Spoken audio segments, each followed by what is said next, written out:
Someone tonight. I need someone tonight. I need someone tonight. I need someone tonight. I need someone tonight. I need someone tonight. I need someone tonight.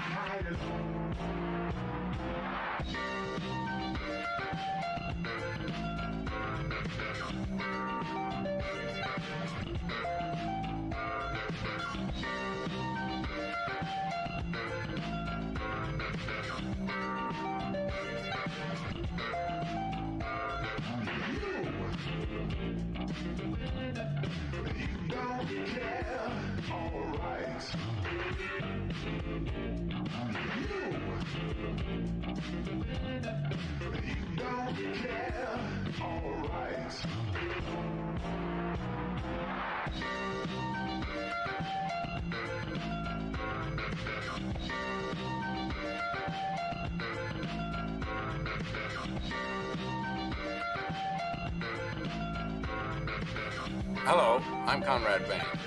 Tonight on Different Strokes, we're starting a special two-part show on a very sensitive and important subject. Now, we urge families, children, and parents alike to watch both of these informative episodes and then to discuss the problem presented, which is of deep concern to all of us.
Hey, what's up, everybody? WWE Hall of Famer, The Godfather here, and you're watching Grown Man Record Night. So let's everybody get aggressive and get on the Ho train.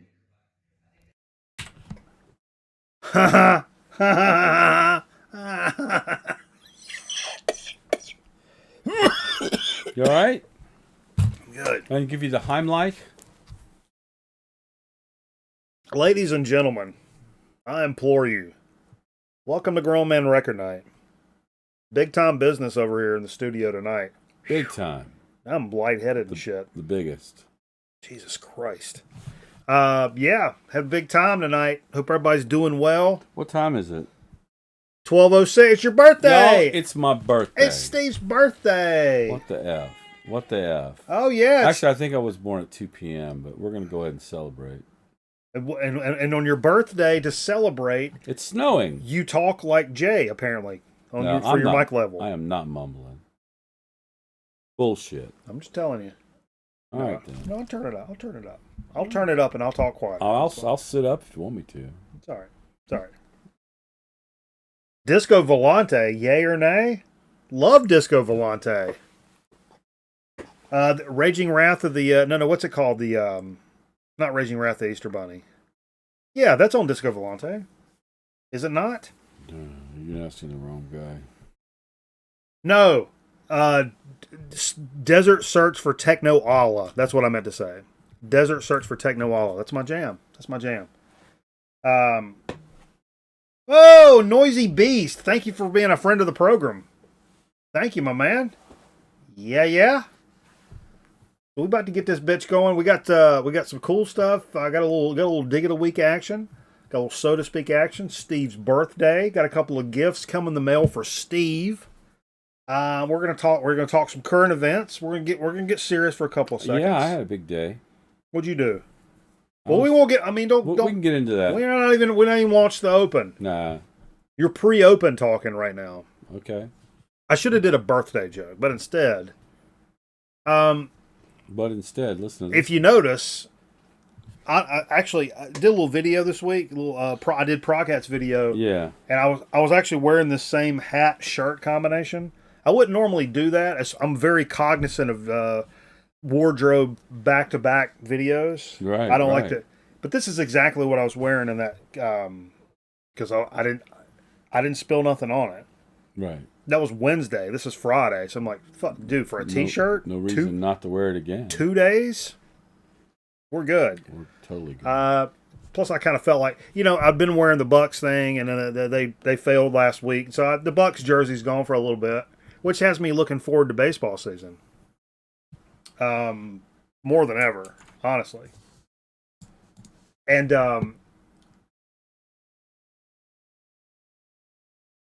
funny because I had some spring training tickets. Spring training in Florida? Yeah, well, I didn't know if it was Florida or Arizona, but somebody was like, "Hey, do you want some free tickets to spring training game?" And I was like, "Oh, sure, whatever," And they gave me some Cardinals tickets, and I'm like, "Oh, fuck, Cardinals." And so I left the Cardinals tickets on my dash, and somebody smashed the windshield. And they came in and they left 2 more.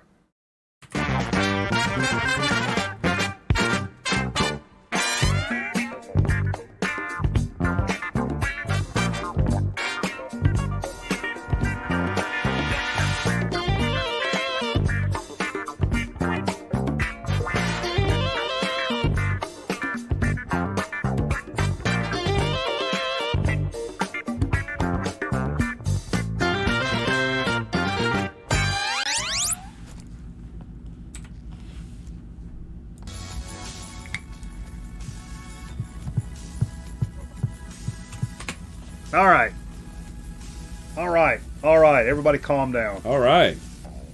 We have rolled the Open. Yeah, we rolled the Open. Was that a cold Open? It was a Rolo. Roller Tony No, Brown that wasn't Town. a cold Open. Working on the factory floor. Oh yeah. Making Rolo candies for every girl and boy. Rolo Tony It is Brown Rolo. What do you think about Rolos? You like Rolos? I'm not a Rolos. It's a very 80s candy. I'm aware of this. I'm not a huge milk chocolate. I like dark chocolate. What? I'm not a big milk chocolate. Dude, milk chocolate's I know. so much better. It's so much more palatable. Yeah, and that's what, as a, when you start doing like low carby stuff, everything starts being like dark chocolate, like super dark. I do love the chocolate. series that was on History Channel about the food that made America. There's a lot of Hershey's in there. It's really, really great story. Great story. AKA Brown Town. Yeah, what do I want to mention as we start the program here? I've got this listed first thing because I wanted to talk about this. I think this is something we need to. I should have brought something out. A lot of you guys don't know what cha-ching is. You know cha-ching? The chips. We say it's the best value going for chips. Oh yeah, the Food Line brand. It's a Food Line brand, but it's not. But it is. It's a brand you can only find in Food Line. Yeah, I need somebody. Actually, we can grab a bag and figure it out. I'm going to start a We're campaign. doing chip chat now? No. What we talking about chips? I'm going to start a campaign from this night forward, moving forward. I think we're going to be calling the Cha-Ching hotline every week and trying to work out some sort of sponsorship deal on varying levels of Maybe they could intoxication. They could sponsor our Kachangas.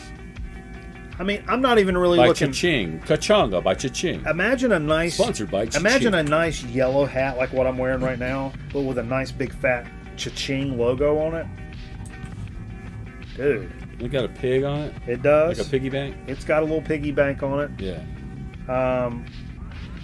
But anyway, I think we should get in contact with them and figure it out. We should, maybe our publicist should do that. Rick Farmer? Yeah. I have had a publicist. Rick Farmer, dude. Dude. I've had a publicist in my days. How many of you guys can say you've had a publicist? Fuck off. I'm cooler than you are. I have not had a publicist. And I don't want to argue about I probably nothing. need one. I don't want to argue this about stage nothing, in the game. Steve. Probably should get a publicist. Should we go? I mean, like, first thing, we should probably come in here and, like, I can never, ever, ever find your fucking, your fucking lower Aaron third. says, great story. Too bad. It's all lies. That was before. Oh. What story? Oh. What story? Yeah, Steve's birthday though. What are you doing? What are you doing for your bidet? For my birthday, I'm going to What's celebrate. up, Fred? I'm going to celebrate Double Freds. by performing a lead neck gig tomorrow. Is that right? Yeah, I got a gig tomorrow night at Old Nick's Pub, Louisville.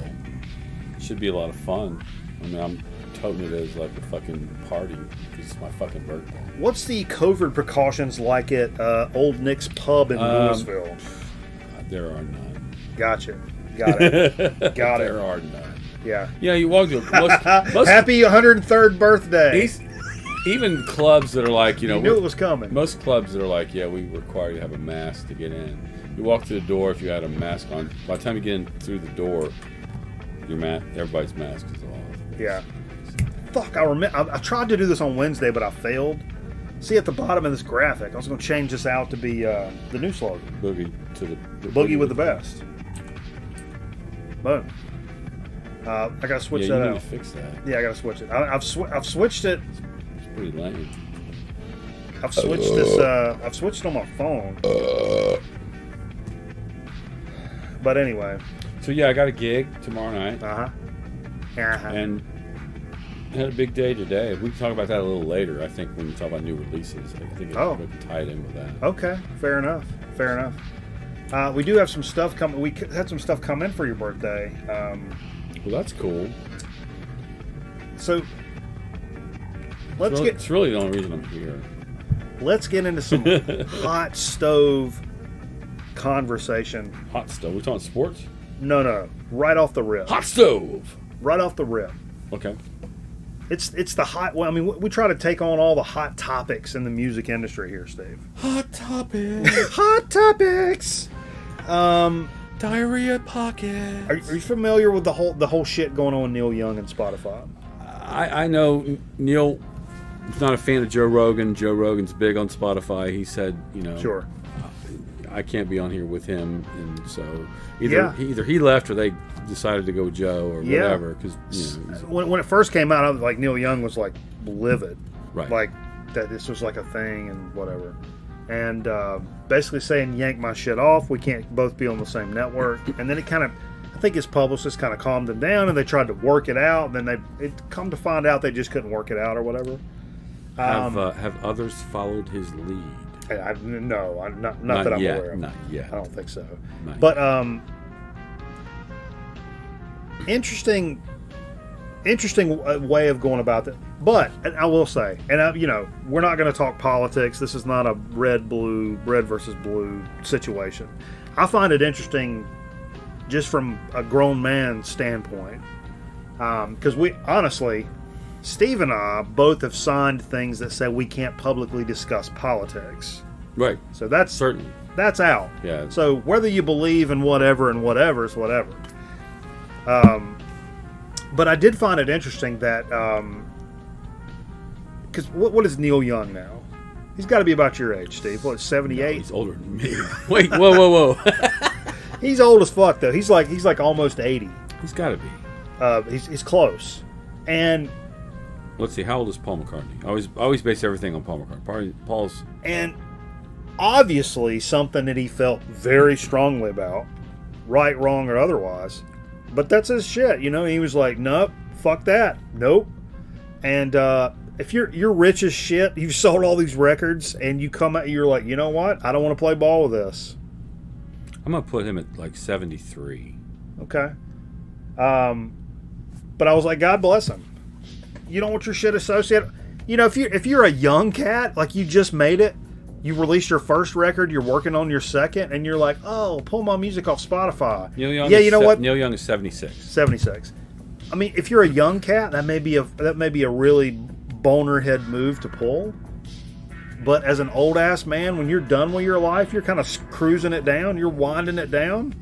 You don't want your shit on there? Fucking yank it off. Gives a fuck. It's your shit. But, you know, not commenting on which side is like, you know. I used to really like Joe Rogan. Should we have a contest? Guess Steve's age? Oh, that's true. How old is Steve Fever? Fuck Neil Young. Yeah, I mean, he holds no power, but he holds the power of his own music. That, you know, I don't want my shit played. Right, are you carny folk out there? Guess my age. Yeah.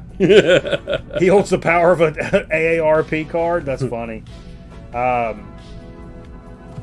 But yeah, it's I don't know, man. It's I thought it was funny. I knew it'd rile people up. People get all fucking bent out of shape about stuff, or whatever. But like, my age is 69. 69. All right, guys. I think for my age, I'm doing pretty. Merv, God damn it, dude! Nailed it. What is Merv's deal? Nailed it. I think Merv is like he's like an all-knowing. He's like an omnipotent. He's like a ghost that we've met. What's up with that? That know I don't. He might know. He might be somebody I knew when I was in like 6th grade in San Antonio, Texas. Yeah. Oh, look at Fred coming 51. That's nice of him. Thank you, Fred. Yeah, you go, Fred. That's nice of you. Steve is pushing 40. But you know, if everybody talks about Tom Brady, how fucking amazing it is that he's still going. I'm fucking 58. And I'm up there fucking doing Zeppelin and just nailing it. So fuck off, everybody. There you go. You know, speaking of which, hey, let's do. You know, we started with a. You guys want to do some shots? We can do shots. We should do a shot. And some. How about some music trivia? Oh, you got music trivia. I got music trivia. trivia. I'm all about some music trivia. Okay. All right, here we go. What game is this we're playing? It's just question and answer. I don't know. Is it like where'd you get it? Like the Dollar Tree? I don't know. I got a little birthday or Christmas thing. Okay. It was in your stocking? Yeah, the fiance gave it to me. I'll choose the black one. Yeah. That's that one's too. That's what she said. Wow, these two are really easy. I'm gonna ask both of them. All right. Go ahead. Okay. Are these stupid? Like these shouldn't even be trivia questions. For record people, this one should not. All right. Last one last week was like more of a new music stuff, and it was hard as fuck because I didn't know what it was. I didn't know anybody. Which band released the album Rumors in 1976? Okay. Right. The other question, what was the name of Nirvana's third and final studio album released in 1993? Oh, third and final. Let me see if I can find that one. In Utero? Yeah. See, that was for me. That was a challenge. Yeah, I wasn't a fan at the time. Yeah. Okay. I can't. These always look. No matter which way I look at them, they're upside down. I should probably keep drinking. Oh, here we go. All right. Which instrument did Sid Vicious play in the Sex Pistols? Bass guitar. You can't answer? Oh, why not? I guess you can. Why not? Wow. Yeah. Here's a real one though. This is an actual hard one. Here we go. Bob Seger. No. In which year did Elvis Presley have his first UK #1 single? UK number 1, Yeah. 1961.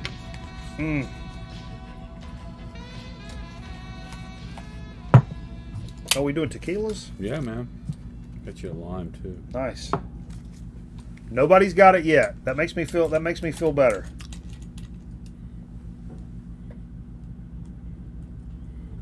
It ain't 57 or 56. That's too Huh? early for him in England. Who said something? I'm say might have been 69. We're caught in a trap. I can't walk. Nobody's out got it yet. because I love you too much, baby. 71. No. Why You're can't way. you I'll see? tell you, you're way off. You're way. My the fuck first off. guess was 61. Way off. Well, not way off. All right, 2013. Well, remember that song that came out? It was cool Remember as that? shit. I ran into that karate video the other day. There was this like remix somebody did of Elvis. It's bad. It's like my favorite Elvis thing ever. Carl's close. I'll tell you that. Look, the envelope is close. 55. You said it earlier. 57? 57. 57. 57's the correct answer. You guys all suck at music trivia. No, I'm in the VC. I know everything about records. What was the song? You don't know nothing. Jailhouse Rock. Actually, didn't say nothing. You don't know the story behind this? I don't know. Oh, Hey, I read the This cards. is trivia question. I read the All right, cards, let's baby. do a shot for my birthday. Yeah. Everybody needs to do a shot. Let's do I it. want to see the emoji. See some shot hype in the chat. Jeez, I shouldn't even be here. I'm not going to gig tomorrow. Ah. Everybody's got a gig always. Hey, we're doing. We added Big Log to the set list. Big log. Big Log. It's a weird title, but who's the first person to tell me where Big Log is from? The song Big Log. You sure it's not Bob Log? No, it's Big Log. Bob Slog Blog? All right. You're swigging a fifth? Oh, Jesus Christ. Robert Mark. Plant solo. Thank you. I think it's his first album. Of course maybe Vance maybe got his that. second Come on. album. Let's see, which one do you do first? You do the liquor, then the shot, and then the...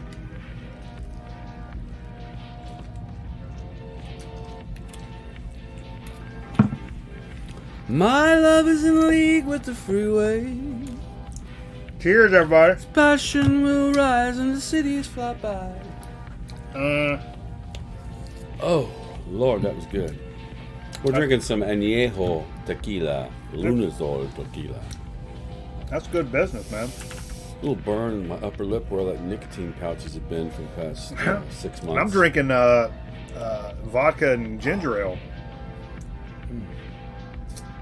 But yeah, anyhow, I also wanted to another little controversial subject. Not really, and I'm glad Fred Putterman was in here because he's kind of the type of guy I think about when I think about this kind of stuff. How many of you guys, percentage-wise, and Steve, you tell me, how much listening? Wait, is this Card Sharks? No, how much I'm listening? gonna say higher. How much percentage-wise do you spend listening to your records or your collection, CDs, whatever, with headphones? With headphones? Any? Very low.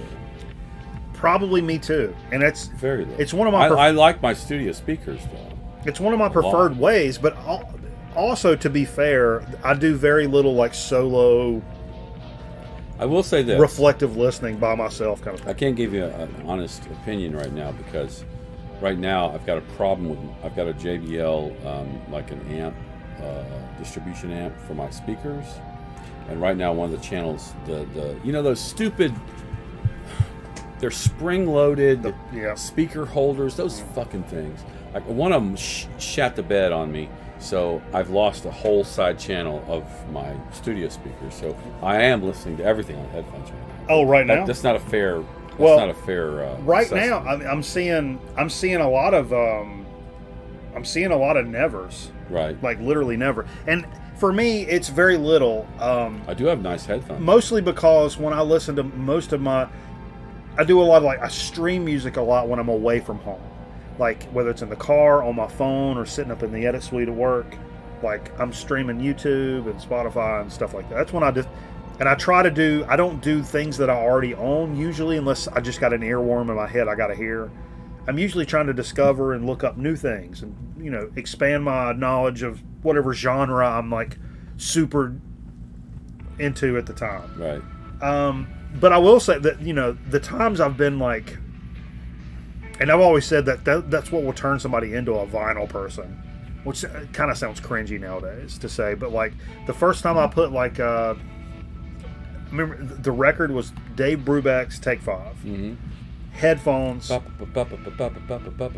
Blue Rondo a la Turk. It's somebody that's like, I don't know, man, I got the CDs and I got this. And I was like, listen to this. Put the headphones on, and it literally made my mouth drop open. So, but I was just wondering, in your arsenal, how much you consider a good pair of headphones to be like part of your arsenal. You know what I mean? I will tell you, growing up, I had a pair of Koss headphones that changed my life. They were so damn good.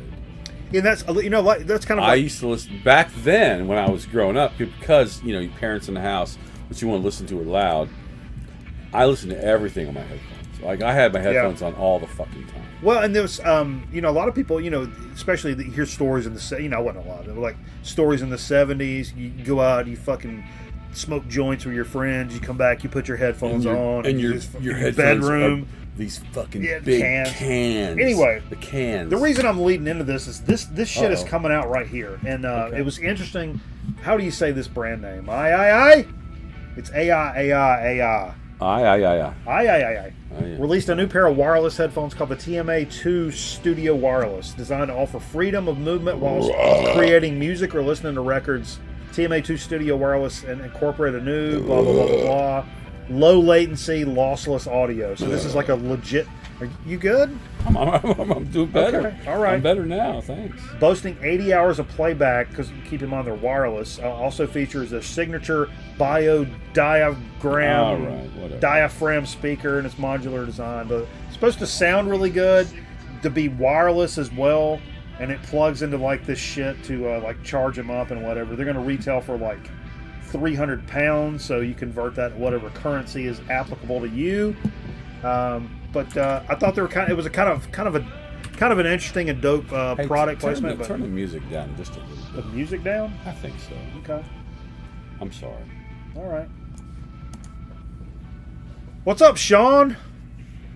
The Beat Stylist is up in this mug, baby. Hey, Sean, it's Steve's birthday.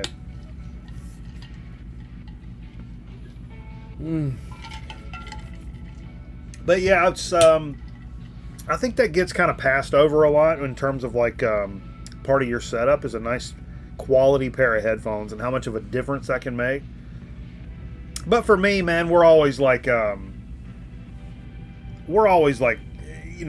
in like a communal setting, and obviously you're not going to go put headphones on in that situation. But when we're spinning records over here, usually it's going to be like a we're all hanging out kind of thing, Friday, Saturday night kind of vibes.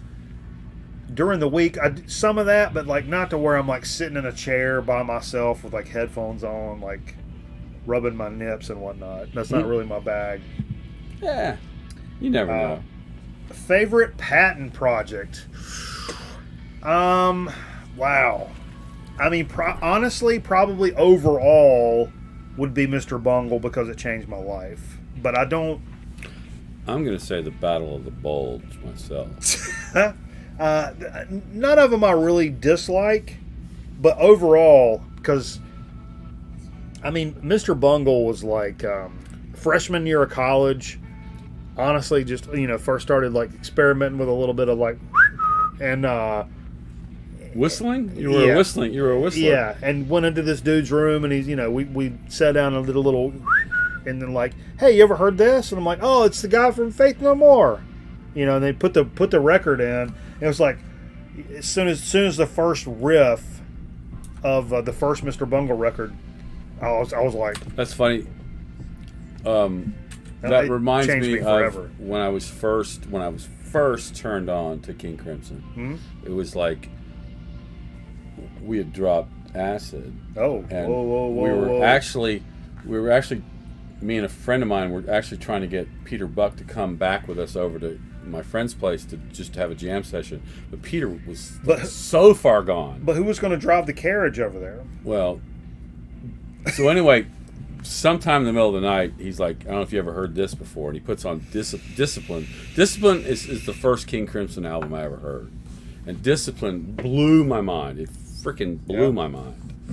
I've already said too much. Okay. Happy birthday. Happy birthday, Spray. I'm disappointed in you. Disappointed in you. Congratulations. You got B's. Man. Steve is Kid Charlemagne. Quote of the night. That's nice. I like that. See some quote of the night hype. Kid Charlemagne. So we getting into like some stuff that popped out today. Was that all the like Borscht. Excuse me. I don't know. You're this is your show. Man. I'm great. Did I see Mr. Eric Weinbender up in this mug?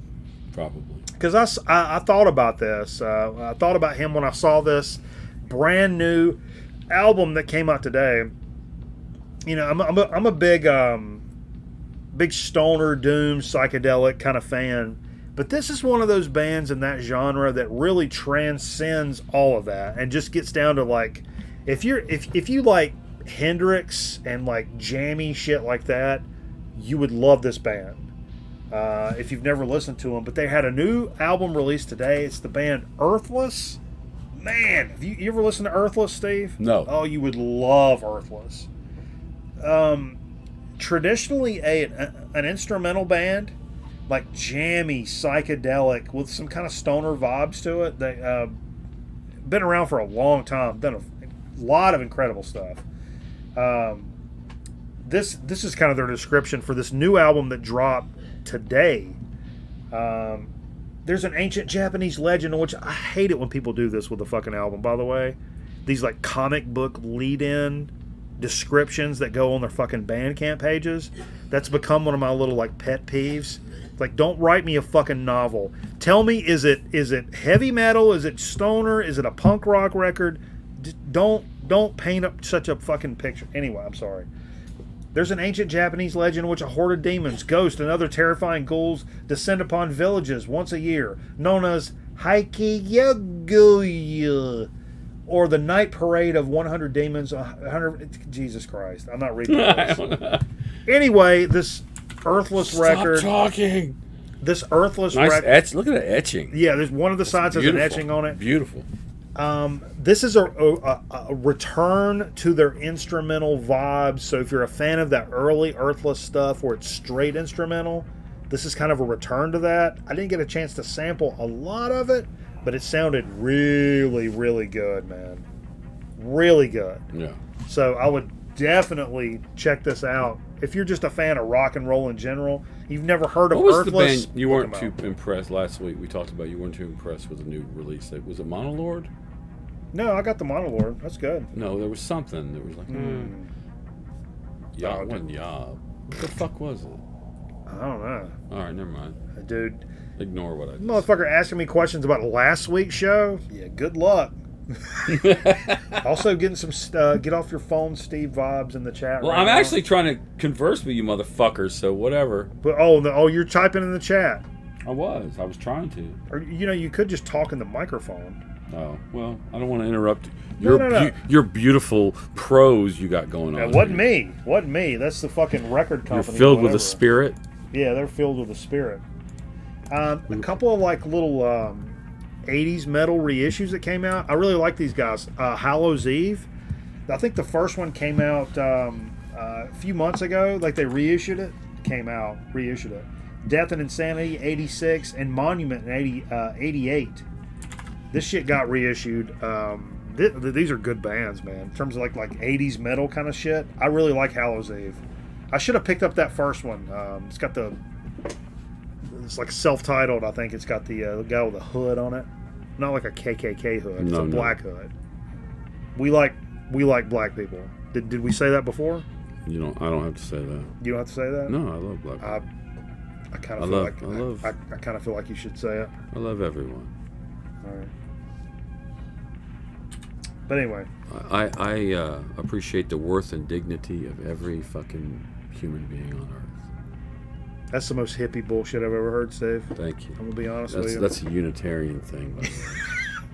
Here, let me rub some sage. That's the most hippie shit I've ever heard.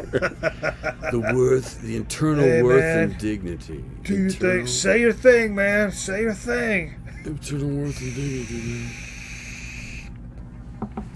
Oh, that's funny. It's funny, too, because one of the 7 principles sounds like something out of Superman. What the fuck? What's Superman? What's the thing about Superman? Jor-El? The Son of Jor-El, Nigel Farzad? Able to leap tall buildings and seem bound. Uh-huh. Truth and justice for all. Truth and justice for all. I swear to God, it's a Unitarian Universalist principle. You know, what was it? Every time I hear it, I had to kind of chuckle a little bit. It's like, yeah, it's... And maybe the guy that did Superman was a Unitarian or a Universalist because at the time they weren't merged. But I'll tell you one dude who was freaking Jesus Christ. Rod Serling. Okay. So when you watch, when you see Twilight Zone, that's totally issues and shit that he represents is like totally Unitarian Universalist principles and stuff. Back to you. Thanks for joining us. Where did this go? Jesus Christ. I have no idea what I was going to say. Literally zero. Yeah. There was something. Maybe I shouldn't have come over here tonight. I literally forgot what I was going to say. Something about Monolord, I don't know. No. That's funny because I really did have something. I lost it. I completely lost it. That's funny. Here's a band that I discovered today. Heavy Psych Sounds is reissuing 3 of these records from a band called Haze Maze, which I wasn't familiar with. But I'm familiar with Heavy Psych Sounds, and so I was like, oh, yeah. So let's check it out.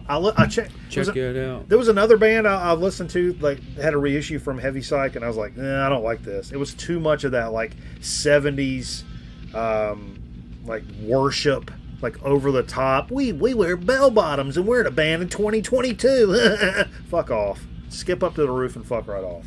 That's too much. That's too far. That's too much score. But this band kind of caught my attention. This is Blinded by the Wicked. This is one I pulled. There's a couple of other ones that they reissued today, actually. Swedish bands, of course, because the Swedes really know how to do this shit. This is kind of a mixture of traditional doom, and traditional heavy metal. And the really good riffs on this, but the riffs kind of reminded me of Down. Are you familiar with Down? Like Phil Anselmo and some of the guys from like COC and like I Hate God and stuff, Jim Bowers. It had kind of downish, vibey riffs to this, and the singing was good. So, I don't know. And the singing was good. Check it out, Haze Maze. If you're into that stoner doom stuff, check out Haze Maze. Blinded by the Wicked, wrapped up like a douche. That was a brand new one on me. I didn't mean to open up my Outlook I've never opened ever. How do you wrap up a douche, by the way? Wrapped up like a douche. Oh, you know Haze Maze, MT? Yeah, that stuff's really good, man. I was really impressed. Good riffage. Nice, deep, dark, slow riffs with some, like, decent singing over it. Yeah, I was impressed. Those Swedes really know how to do it. Hey, the Ornette Coleman box set from Blue Note supposedly, was released today. I know a lot of people in the VC were anticipating Who's your favorite sax player? Sax player? I mean... I might go with Ornette over John Coltrane. I'm sorry to say that, but... This is... Of course, the thing is... This is the perfect lead-in. Mr. Fred Putterman on the Vinyl Community College was having this discussion last night. Oh, said, really? Absolutely. This exact conversation. I need to get in there. This is exact conversation. Said because we were talking about this box set, and I love Ornette Coleman. It's one of the most. It's more avant-garde, and he was saying loves Ornette Coleman, but it had never touched him on a spiritual level in the way that like a John Coltrane album has. Okay. There's something to be said for that. Facts. Yeah. Big facts right there. Yeah, it's funny, too, because the thing about Ornette Coleman, not recently, but... He's the black metal of jazz. I was reading about back when King Crimson originally did the double trio. It was like when I saw him in L.A. back in 96, I think it was, around OJ, like right after the OJ time. Anyway, there's certain songs where the trio was actually in separate channels. In the right channel, you would hear one of the trios, and the other channel, you hear the other trio, and they're playing different things. Well, Ornette Coleman did that. You remember that double quartet? It was like two quartets. It's called free jazz. And with a double that's the same thing happening in left and right channels. You got two different performances going on. Yeah. So, but I think that's very true. I think overall you have to go Coltrane there. But I also will give a nod to Eddie Harris, because when it came to like anyone really caring about like technology and like let me get into that, even if it was like he didn't really get the right tools, but it was like he was trying to like do something new and different. But it's like, like I said, I think the like the avant-garde side and like Ornette Coleman and stuff like that, that's like to me it's like the black metal kind of version of jazz, to where like it's not an all the time thing. I don't always feel like listening to that. It's not when your people come over and you're like, I think I like jazz. You don't put that on to kind of like bring them in. Right. Coltrane could kind of do that. Always. Coltrane could be spiritual and out there and still pull people in. Right. Ornette Coleman is going to run people off. But there's times where you put Ornette Coleman on, and it's literally the only thing that would scratch that kind of itch. Like black metal. Like, if you're into metal and you're like, I don't know. I agree. I mean, like certain times, like black metal just hits it like nothing else will. Most of my Other favorites in garbage. taste would not agree with most people anyways. Yeah. That's just the way it is.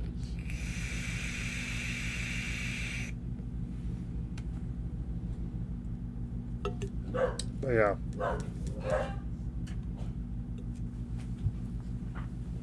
Hard dog.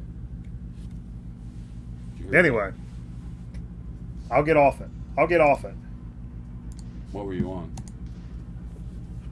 Waxing poetic about free jazz. Gotcha. I'm trying to get subscribers. I think that gets you subs in the VC. I'm trying my best, Steve. Hey, when was the jazz festival? It was in September. It's like Labor Day weekend. September 2021. What? Yes.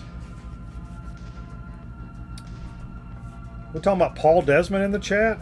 We're talking Ornette Coleman and John Coltrane in the chat right now. Is talking Paul Desmond, who I love Paul Desmond, but I found that really weird. Can you take 800 milligrams of ibuprofen with your vodka and 7? Ibuprofen won't fuck with you as much as acetaminophen. 100%. If you're a drinker, don't even keep Tylenol in your house. No, your liver's toast. It makes you feel funny too. Like, it's fucking with your liver and makes you feel funny. I've learned that lesson. I don't even if I'm within a day from like a heavy drinking kind of binge, I won't touch Tylenol at all. Deep Track Zach, my man. What's going on? Sorry if I've missed anybody. Jay took off, by the way. Yeah, he's doing big things this weekend. He got a hockey tournament tomorrow. He said somebody got a promotion. Jay did. Jay's now a manager. We'll talk about that later when Jay's here to talk about it. But apparently, Jay's taking over at the Ice House. Solo free cello if you're trying to get a friend into jazz straight into the deep end. Yeah, that's awesome. My aunt played cello. I always wanted her cello. If she ever wanted to get rid of it. I like a cello. I love Angela cello. Bauer. It's my favorite string instrument. Angela Bauer played cello. More important than your aunt. From Who's the Boss? From Who's the Boss. Okay, thank you. That's pretty good than I remember who she was. It's true. My time here is paying off. Look, a lot of people won't care about this. I don't care. It's my show. It's my. I pay for this internet, so you're going to listen to me talk about it. Just like a wave sense? No. Synth wave? Sega Genesis game. For all you gamers out there, all you retro gamers out there. Speaking of which, let's get into something real quick. I want to take this full. Let's take this. Let's get into it. The cool thing we've been doing over in the Discord, thanks to our pal Mike Cron. I don't think I've ever called him Mike Cron before. Mike Cron. OMK. MC. Sorry. We're doing a little retro tournament. We've done this before. Doing an NES tournament over in the Discord. And we're choosing a game he's doing it like a 2-week thing. This go around, we hadn't done it for a while because people weren't playing and da-da-da. Merv's got a double bass. Is Millipede. You're diverting, Steve. You're diverting.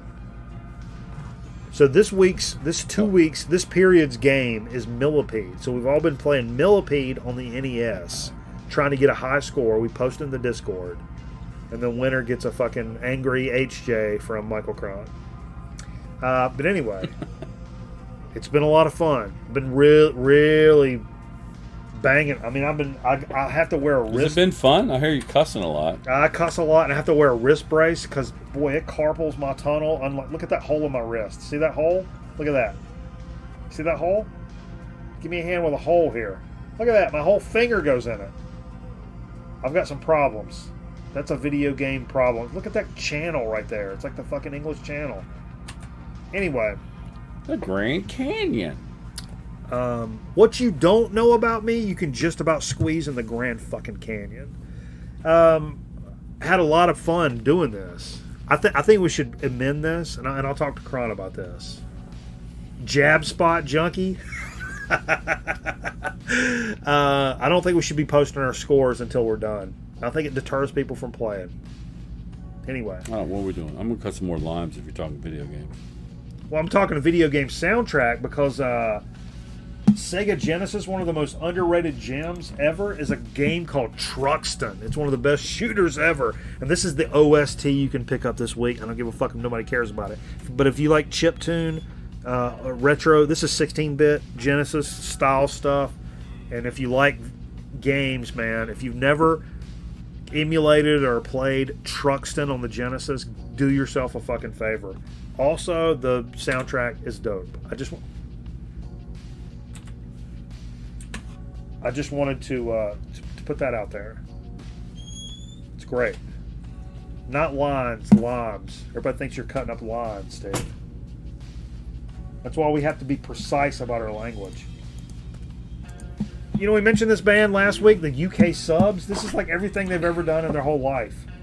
It's a double LP, everything from 78 to 2017, double red and yellow colored vinyl, 34-track collection. The first to cover the entire career of the punk legends, UK Subs. Boom. Little punk rock. I just slide it in there. And then we wanted to do a little something. Steve was talking about this here. Eric Gales. You guys know who Eric Gales is? Guitar player. A lot of people say, he's had some problems, but like... he's amazing, though. Saw him last year. He lives in Greensboro. Is he from Greensboro, or is he just lives? He lives here, where we're at. So he plays local a lot. And he played the Jazz and Blues Festival. Look at that! Actually, it was Kingfish's. He's Kingfish's uncle. If you know Kingfish right? from New Orleans, and he came and he was sitting on the row where I was sitting, and then went up and played. I didn't recognize him at the time, and he got up there and started playing with Kingfish. And just smoked. But they just released an album today that it's right here. Called Gold? Crown. Yeah. The record's gold. Yeah. And he's an amazing guitar player. He plays it upside down and strung top to bottom, like flipped up, everything's backwards. Like Hendrix. And he's like, well, it was like we didn't know any better. That's how my brothers learned to play guitar, and that's how I learned from them. So it was just handed down. We don't know how to play this, but I'm left-handed, so you play it. This is how you play it. Killer guy. Like I would never think or consider his albums. No disrespect to him, because he seems to be such of a live show guy. But I don't think about it. So Benji. So today I was at Earth Tone Studios in Greensboro, working on a song that I wrote for a promo for a TV promo where I work, and this is the first time. Finally, after I've been working there 24 years, and I've never really wanted to mix the two worlds together, my music and what I do for a living. But now I'm like, let me just see what I can do with that, because it's fuck it, it's at this point I just want to see how I can do whatever I want to do when I do it. And so I wrote this song, and I went to the studio. I grabbed some of my musician friends, some of Uncle Watson's Widows, Doug from Vagabond Saints, Double D, Lori from Spindle 45, who's going to come and join me at some point and sing Battle of Evermore, because I'm always looking for the really good female singers, because it's the one song where you need to have it's the only duet you're going to find in the Zeppelin repertoire.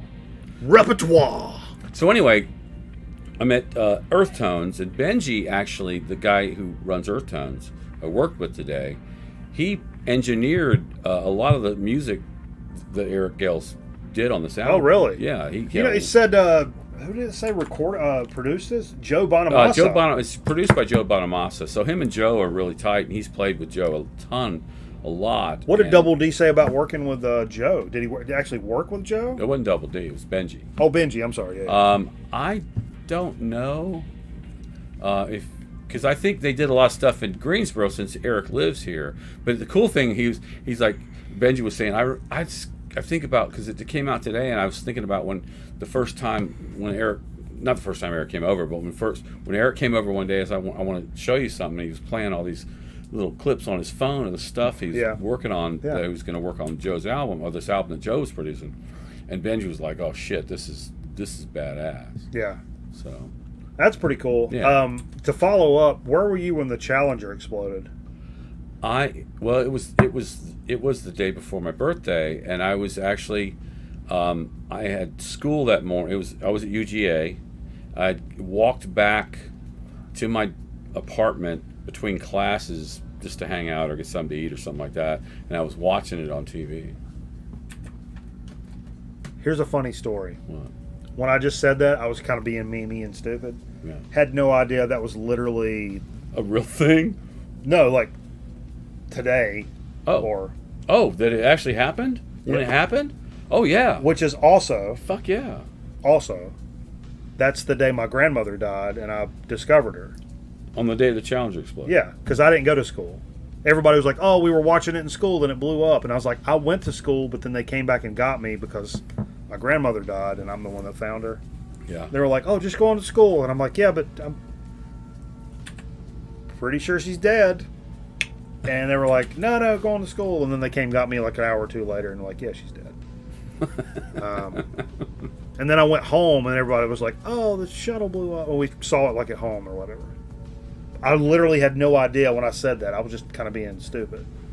And then I looked down, I'm like, oh, fuck, that was like like just a few hours ago, wasn't it? Anyway. Was Banana's grandmother on the space shuttle? Yes, her name was Krista McCullough.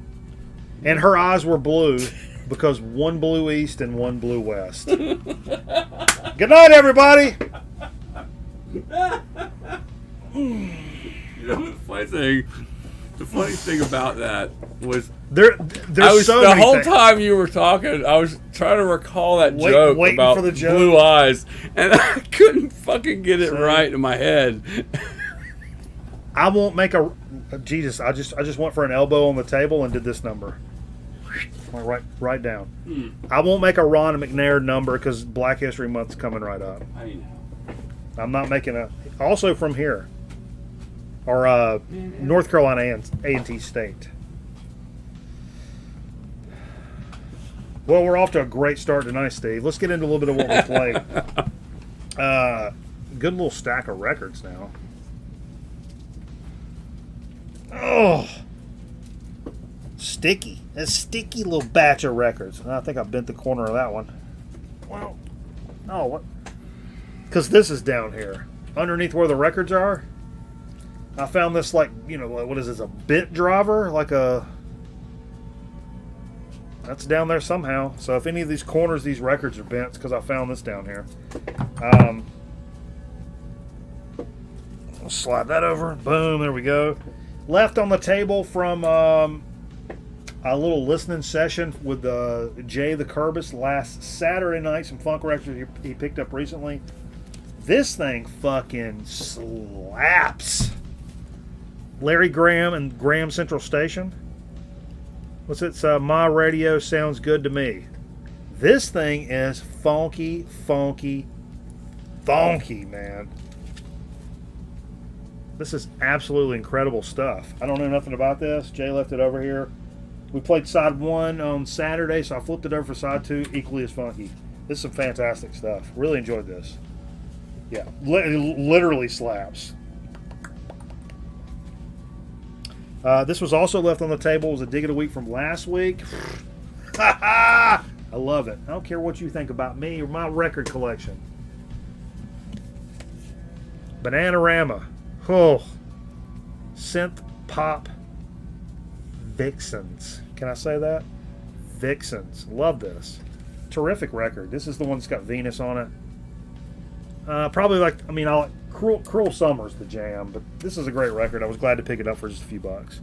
Steve came over here, muscling his way into the turntable situation, came up with a little Clutch Blast Tyrant action, which is a fantastic offering from the Brothers in Clutch. Yeah. Good stuff. It's great.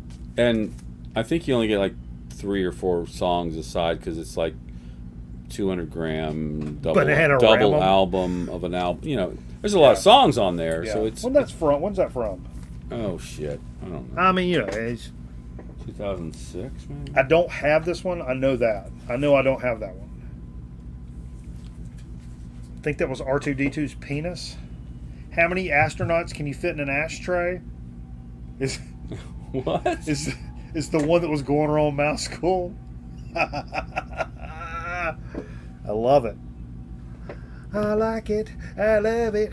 I want some more of it. Steve pulled this out as well. Did a little like 2-banger country little vibe. Yeah. It was a 2-banger. I want to play a whole side. But started off with a little Merle Haggard. I got this one free. Because I wanted to hear The Bottle Let Me Down. Bottle Let Me Down. Yeah, I love that song, man. That's one of his old greatest hits albums. What's up, Luke? From on Capitol. It's got a nice green Capitol label I'm not familiar with. Anybody over on YouTube that's modded up? Probably not. Because Twitch is where the action's at. Because we got a little bot in here. So we played a couple. We played a couple there. There we go. Boom. Block user on YouTube. Boom. You're out of here. And you're out of here. We followed it up with a couple more country songs from. You're out of here. Jerry Reed, I think. Ooh, come on now. Now this album needs a deep clean. I think it was a little noisy. Oh. The Bird. Merle was as slick as Earl the Pearl. Now be careful. Be careful, Eric. Careful now. Earl's from Winston-Salem, by the way. Earl's from Winston. Or Winston State. Earl Strickland? Earl the Pearl? Oh. Basketball player? Oh, I'm sorry. I was talking about Earl the Pearl Strickland. No. Pool player from Greensboro. No, I'm talking about basketball player from Winston State that played for the Knicks, I think. No, Earl Strickland's better. I don't care what you're talking about. Earl Strickland's better. You know what? Earl the Pearl Monroe. This is a Jerry Reed I do not have. You don't have it? But you got that. You got a greatest hits album. I've got 7 or 8 of them. But you've got the Corner Cut? I got the Gold Mine. Or she got the Gold Mine, I got the Shaft. My man's is holding a parrot. You heard me? Ha ha! What was that thing you came up with that wasn't like put it on truck? I can't remember it from time to time that I say it. I'm not going to look that. How many astronauts can you fit in a Volkswagen? 11. 2 in the front, 2 in the back, 7 in the ashtray. Oh God.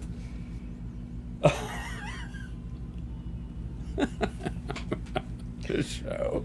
Come on, Zach. You're better than that, bro. That Clutch album last time, 2004. Okay. But mine's a 2011 reissue. We were talking about. I don't know if this is actually this is Relapse. So I lied earlier, but we were talking something that came up. There's a lawyer here in town. I think Jay was talking about this. No, you don't. Yeah, actually I do. Was that ginger? If you just get me, put some ginger ale in it. I can do it in here. Oh, Yeah, he is from Hotlanta. Trade this basset hound for a parrot. Old, not Flash. What's his name? Oh shit! I can't believe I can't. Wasn't Flash, was it? No, that was Roscoe's dog. Anyway, we were talking about. There's this lawyer here in Jamestown, North Carolina, which is like where Jay lives. It's a couple of miles from here. Listens to records in his office, but he's like the guy that owns this Three Lobe Records that's putting out this, like, they put out stuff by Sonic Youth. They're like a distributor or something like that. okay. They mess around with these guys from Horseback as well. One of the most crazy out there finds in the past several years that I cannot recommend enough. It's a band called Horseback. Look at this cover. This cover is so killer, man. Look at this horse. And it's this guy. It's headed by a guy named Jinx Miller. And Jinx Miller he's done stuff with Horseback that ranges from like black metal to like prog to psychedelic, like weirdo crazy business. But he also records things under his own surname, Jinx Miller. That's very singer-songwriter, acoustic guitar, thoughtful lyrics, da-da-da-da. But I cannot recommend this enough. And this actually came out on Relapse. It was an actual like release. 2018, 16, I think. I can't read small print. I'm doing the best I can. Horseback. Look it up. You'll dig it. That one especially. There's also one called Piedmont Apocrypha. Or Apocryphy. That's where we are. Yeah. He's from this. It's a local cat. So this guy's from Chapel Hill. You guys know Chapel Hill because of the UNC Chapel Hill. But yeah, man. Fred, thank you, Merv. Fred, get your ass back in this damn car, in this truck. Yeah, that's good stuff. UNC and Charles Kuralt. Yeah, Charles Kuralt, who I had a little experience You with. did have a Charles Kuralt experience. I smashed a Cisco bottle on Charles Kuralt's grave. I'm not proud of it, Steve. It's not one of my finer moments. It's funny because, you know. What about that? What's that thing you got? That John Bonet? No. We don't talk about that on the show. Where is that? No, we don't talk about that. I don't. There's no recorded. I think you talked about it already. Yeah, a long time ago, but we don't mention that anymore. We do it in passing. We don't. No. Okay. No, that's a no. I've learned. I have an artifact from a certain case that we don't. Okay. Yeah. Sorry. Whoop. Oh, I spilled that all over. You leave my top in there. What? Oh, you need. That's why I have a top. You literally just proved why I have a top. I swirled it around and just slung it everywhere. Like a fucking seal with diarrhea. Fucking SeaWorld in 1993 when you get free tickets from your brother who has cancer and he's too sick to go. You went and visited him at the hospital and the subway was closed at the fucking bottom. But you went to SeaWorld anyway. God, I miss my brother. I'm just kidding. I don't really have a brother. Like I said, because he's dead. Been trying to play this for a couple of months now, and every time I think about it, I forget. By the time, it's like a Wednesday thing. I'm like, man, it's Friday. I'm going to play some Jerry Lee Lewis. I come to Friday, I forget every time. It's one of the first, I would call him, one of the first punk rockers of all time, man. Jerry Lee Lewis, and this is High Heel Sneakers, which the title track is kick-ass. This is a Pickwick special, man.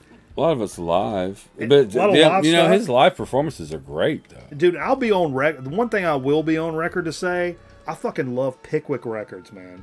I ain't got no problem. People used to shit on Pickwick. I think they released some weirdo stuff from major artists. Like, I've got a Chuck Berry Pickwick. I've got an Animals Pickwick. And I think literally, I would say of those two records, all the tracks are not on any other record. But I'll say anywhere. this: a ton of Americans have Beatles' first album because of Pickwick. Yeah. I don't know when this was put out or what this is about. I mean, we listened to side one, High Heel Sneakers, Crying Time, Hound Dog, Sticks and Stones, and Too Young. There's a song on this called Too Young. A Jerry Lee Lewis What song is too called young Too for Young. What is too young for Jerry Lee Lewis? An Embryo.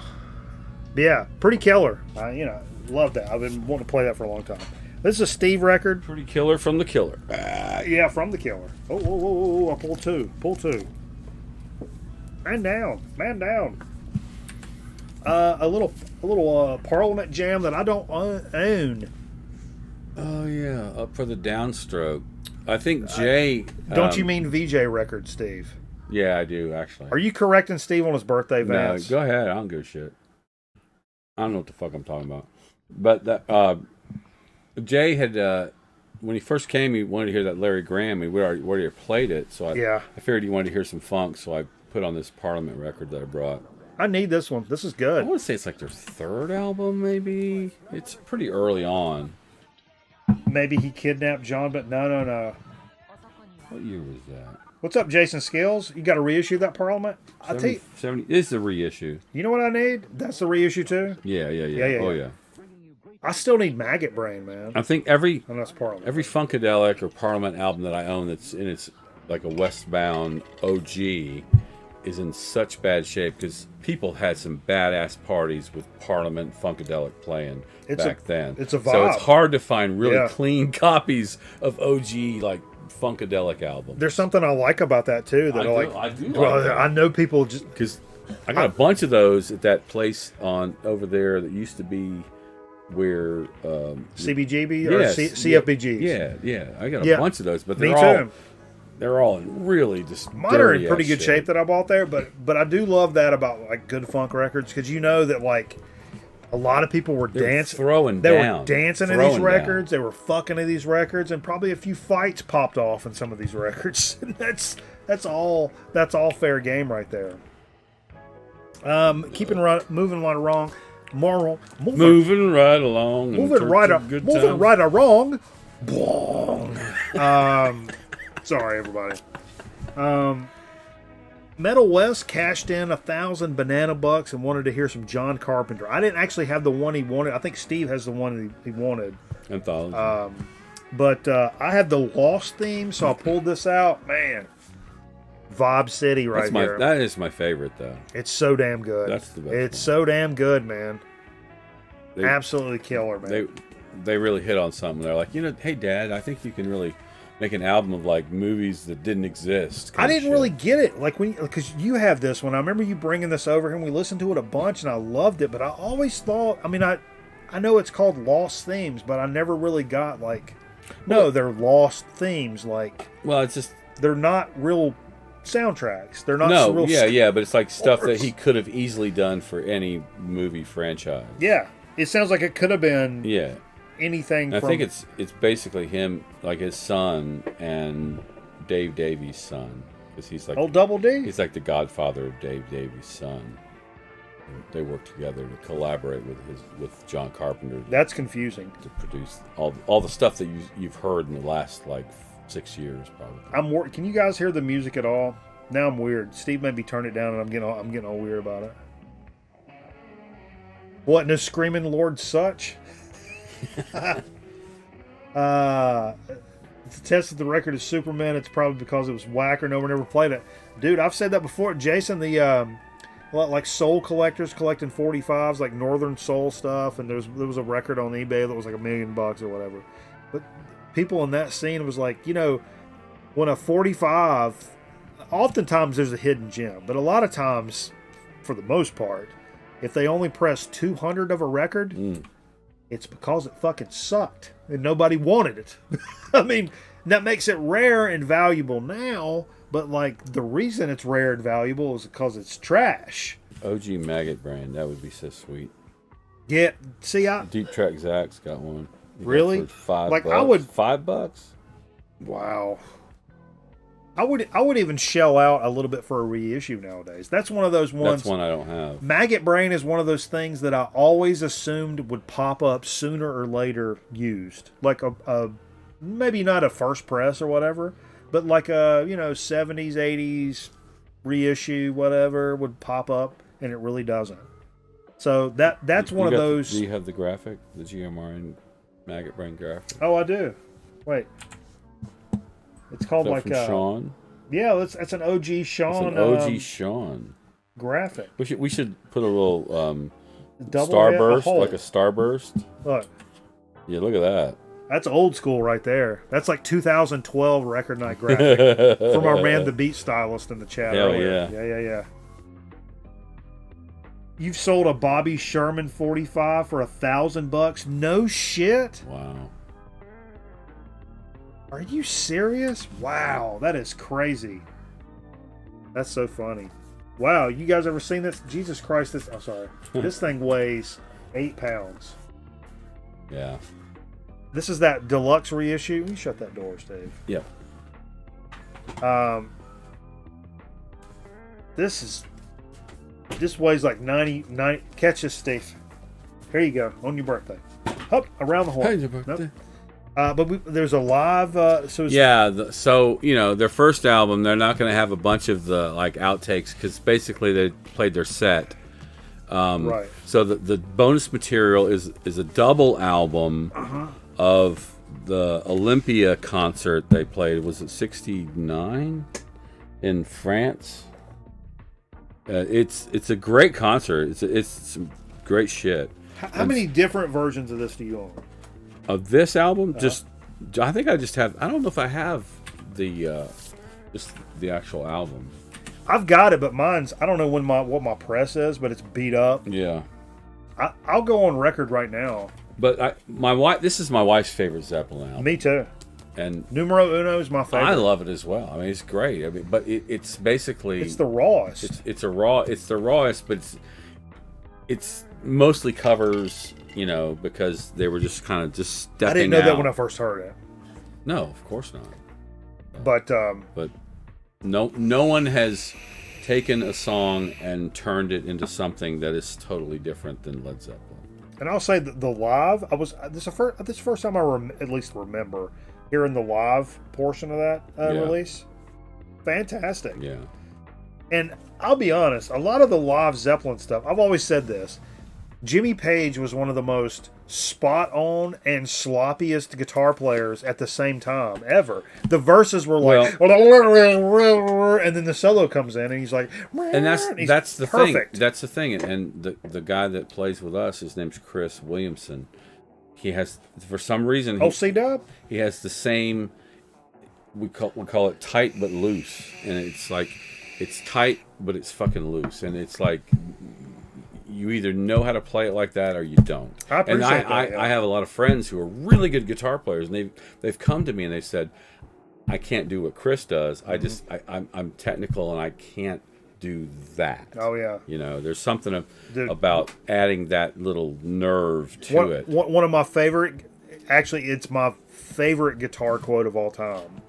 Some article in Guitar World I had pasted in my fucking notebook in high school. It was. I was Eat Up with Nirvana and Kurt Cobain. And he said, they were talking about his guitar playing. He said, I can't play like Segovia, but Segovia can't play like me either. I never forgot that. That's a very punk rock, like, you can't imitate that. Right. And I played with a lot of guys, like, that were like, super technical and shit, but when you like just get into like, hey yo man, kick a beat, let's freestyle and just fucking go off for a minute. Some guys that were like the best players cannot do that, which is always kind of blew my mind. Did you put this in there backwards or something? No, that's the front. That's the front? Yeah. What is this? That's Osric Tentacles. Pungent. There's the logo. I see it at the top. This, dude, I don't have any of this because you got some. This is one of their earlier records. So fucking good, man. Let me see what year this came out. Neo Psychedelia. Just give me a second. But they've been around a long time, since the 90s, right?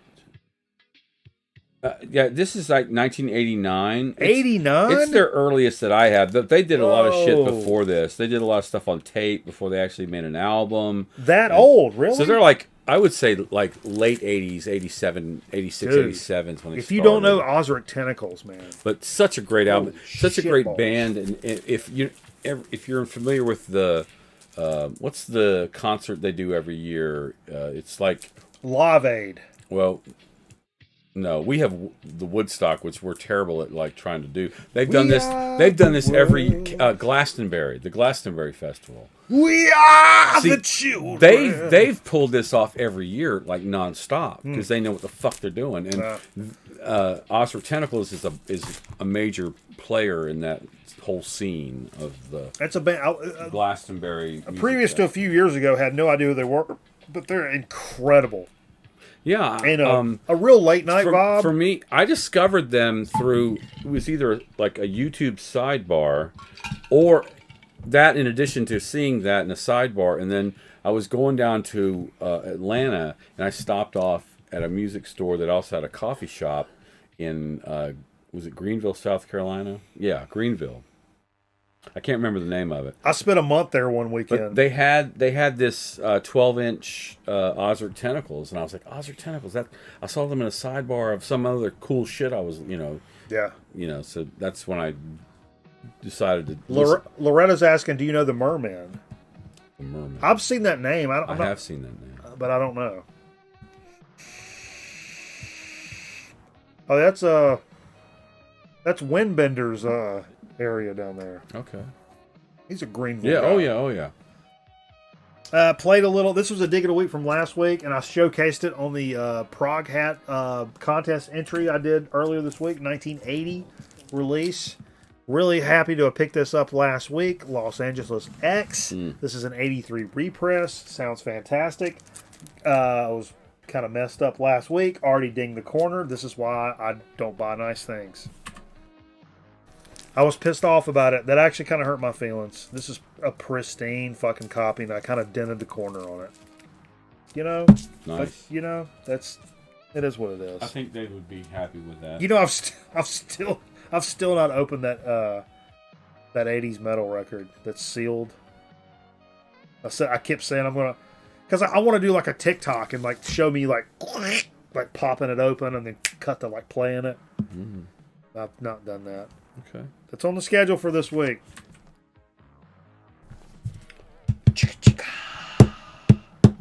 So this next one is really one of my favorite Beastie Boys albums. It wasn't until after I bought it, where I did some research to put it in Discogs, I realized it was actually a compilation. Yeah. So the Beastie Boys did instrumentals on just about every album they put out. So, but they'd only do one or two per album, right? Yeah. So this is not every. It's just a couple of albums. So this is the compilation of those instrumentals and stuff. And I love that shit. I think it's great. I think it's trippy and it's kind of funky. And we were talking some earlier. of them. I'm sad that they weren't better musicians, where they would explore it a little more, because some of the songs, just as you're really getting into it, the song's over. It's like 2:20 and it's over. They're not virtuosos by any stretch of the imagination, but they're a punk band, and that's what we were talking about earlier. I started listening to the Beastie Boys when I was in 4th grade, so you're talking about 1987. The album came out in 86, I think. I started listening to them in 87. I was a little kid, and this is on, like, I did a contest video for somebody, Telegram Sam, actually, and I was talking about, that's when I first, like, I'd casually listen to like the Fat Boys and Run DMC, and I was like, oh, I like hip hop. This shit's good. And then when I heard Beastie Boys, I lost my fucking mind. Even as in 4th grader, and I was stomping around the house like rapping. And I remember my daddy being like, "Mommy's in there talking like a black boy," like, because I was like into it. But that was like I said, like 87. Cut to like, I was in college, 96, 97, before I realized that the Beastie Boys were a fucking punk band before all that happened. Right. I had no idea for that longest time Well, nobody did. That Nobody did. There Really. were, well, I mean, nobody my age did it, or not. I don't want to say nobody, but like casual people just didn't know that. It was crazy. But yeah, in the early punk stuff, I just recently picked up Some Old Bullshit on vinyl, which I've had on CD for years, and I've been in bands. Actually, me and Jay in our first band. More about that later. We played Egg Raid on Mojo in one of our first bands, which is one of the best punk songs ever. I love that band. I love that song. Holy shit! Listen to Merv. I'm telling you, Merv's a ghost. I think Merv's an apparition. He's like my consciousness. I want to get his steakums. Yes, he's my consciousness. He's my consciousness, like personified. Be right back. I got a 14-pack of steakums calling me. Quote of the night. I mean, can we just go in and say quote of the fucking night? I will tell you though, a 14-pack of steakums, once you put them on your bun, still only about, like a quarter pounder. Like, and you know what I love about steakums? 14. You still have to like cook them. You can't put them bitches in a microwave. But it only takes about 22 seconds. And it's time to uncook them. Fred came in here. He wanted to hear some shit I didn't have, and then I said, "Oh, I know what. I'll play some off," and I've got an off 10-inch. And I don't know where the fuck it's at.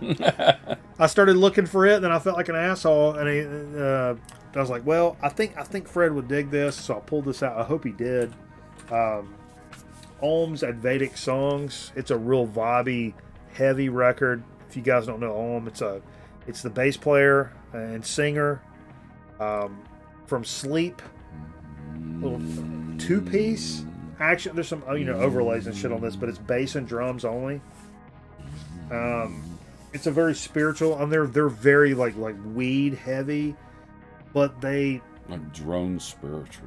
But the spiritual stuff of this and the religious connotations and elements that they put in this, they're not being memey, they're not being funny, they're not making fun. They take that shit serious. This is John the Baptist. It's not Jesus. This is John the Baptist, by the way, who gets beheaded later in life. You guys don't know the story. It's not Jesus. John the Baptist.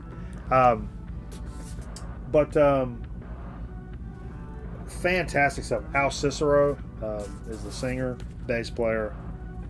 Killer stuff. That's their last record? I think it's the last yeah, it's a great record. Are we talking air fryer up in this mug now? I've been looking up air fryers this week. I bought my mom. I love one. my air fryer. You got an air fryer? I got an air fryer. Because we tell you what, we just bought also. What'd you buy? Instapot. I bought my parents one of those too. Very. You fuck with it good? Very fucking nice. My problem is I run out of counter space, so I can't Fuck it. I'll make it work. But I want an air fryer. My oven's all. You need an air fryer. My oven's chalked. Your air fryer would solve all your problems. Yeah. Because I don't eat stuff like that often. It's those like taquitos in that air fryer and the taquitos. Those taquitos are 7 minutes. Perfect. Yeah. But I do. That's a Friday, Saturday night thing for me. But that's worth it for me. Air Friday. Air Friday. Oh, the marketing pretty much writes itself. Steve, tell me a little bit about what we got going on here. What's this about Rod Serling? Widespread Panic. I think a lot of people know Widespread Panic, but I knew them back when I lived in Athens. Yeah. And one of the guys in the band, the guy with the dark beard, I think he played bass. Dark beard, Texas He lived on the same street as me, just like about 10 houses down on the opposite side. And it was the first time I think I ever played guitar in front of anybody in public. And he was there? We'd all go to his house like late at night, and everybody'd be sitting around the living room, and it'd be like a kind of a, anybody got a song to play or something. That's the first time I ever played something in front. It might have been like Pink Floyd's Cirrus Minor, something kind of weird, but I wasn't very good, but I fucking, But anyway, so I think it's their first album, and I just love this. I'm not a big fan of all the later like jam band shit that they did, but This album it means a shit ton to me because I really dug it. So you you listened to them back in the day. It's called Space Cowboy. I've never liked these guys. And I went to see there's a really, really good Widespread Panic tribute band that played out at Rizzo's out in Clemens. Clemens. And they were great, but I went to take a piss, and the guitarist, lead singer for the band, went to take a piss as well. And I was like, man, you guys are fucking killer. And he said, don't talk to me. No, it was cool, but I was like, if you could play anything off the first album, I'd fucking Space Cowboy, I'd fucking die. But I don't think they did. But. No, you fuck that guy. Telling me it's his birthday. Oh man, Jason says, oh man, fries, donuts, bacon, you name it, air fry it. Yeah, you can do just about anything. Air fried. I shouldn't do that motion probably. Somebody will make a gif of me doing that. Yeah, I don't. That's probably not a good play. And then the final record we played, Steve, a little jam you picked up fairly recently. That's maybe a great record, man. What do you call this? I mean, Nelson Sykout is this. This is so damn good. It's music from an Italian film library. Oh, that's right. It's a library. Yeah, it's a library music from like Italy. Just cool, like films from the early, like 70 to 74. It's so good. I Mark IV, I think, was the quartet. And it was like these three guys and this guitarist that was like an amazing like virtuoso. But it's a really cool vault series that this what's the company? Mika Club. They're doing these things called psych outs, and this was the second of the psych outs that dealt with the Nelson Library. So yeah, really, very cool, really cool, very cool. I've never seen that. Well, that was what we played. I should probably. Yo, tell us a story. I'm gonna launch marbles, so you gotta tell us a story. I don't have a story to tell. Gosh, I forgot to launch marbles. Hopefully there's no update. I've told all my stories. You guys ready for some marbles for? Oh, I know what we should do. I could tell them the story about how my dad helped me piss in the toilet. No. He bought me these little paper ships, and you would put these little ships in the toilet, and the goal was like to sink the ships. I think you've already told the story. I think I told it to you. I don't think I told it on the show. It's all the same to me. All right. It's all right. I think I've said enough. I want to win this game.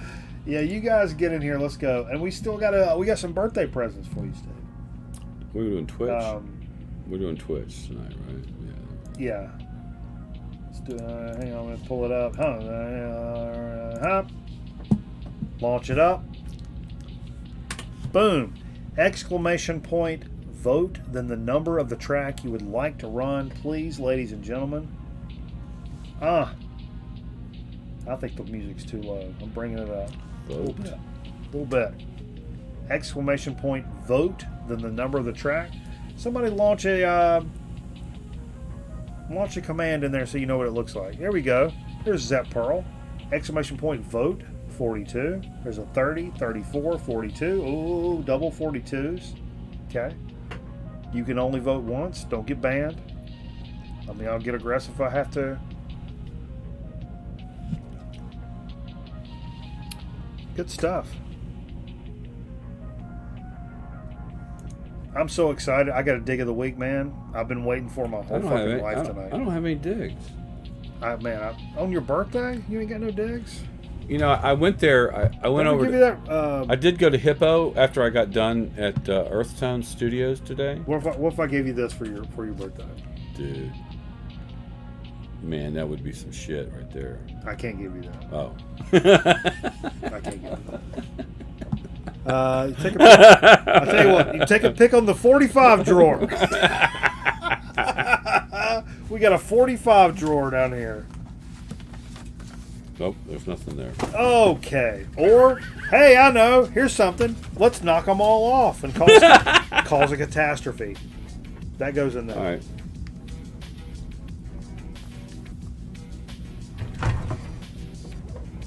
What did I get? This record's broken, dude. Then it's all yours. I'll put it on my wall. What is that? Oh, All right, Annette, Trail of Love. Tell me who's the girl. Thanks, man. There's no tape over there. There was a drawer. Look what I got for my birthday, y'all. A broken 45 from the drawer of 45s. All right, let's go. At least the rest of them are on the floor. I picked them up. Let's see what won. This is always. Oh well, we got 3 votes. Oh yeah, I love it. What? You know what won? What? Track number 42. Temple of Steve. Oh. Let's go. Here we go. Look at the top. And Metal Theologian owns the track record at 206. I want that fucking son of a bitch. Track record. I want it broken tonight. Track records. I want it broken tonight. Let's go. Exclamation point play, folks in the chat. If you would please. If you have a moment to spare. Exclamation point play. I think they've updated this to where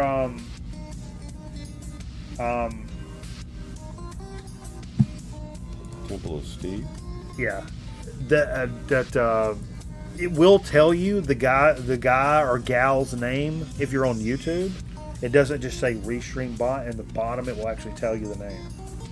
Early on, it would not. It would not tell you what it was. So should I watch it on YouTube? See who won? No. Oh. No, you shouldn't. Also, you should change your Twitch to dark mode, or we can't be friends anymore.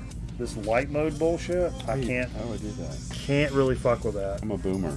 Yeah, that's Boomer City. I'm gonna be honest. How do I change it? Jesus Christ, man, Motherfucker.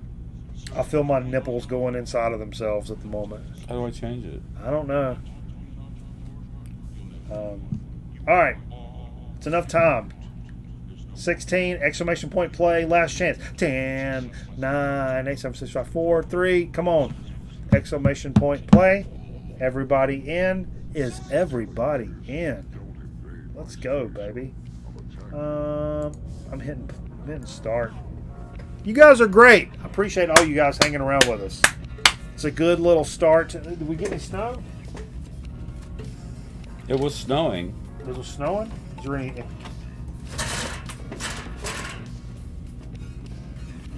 It's still snowing.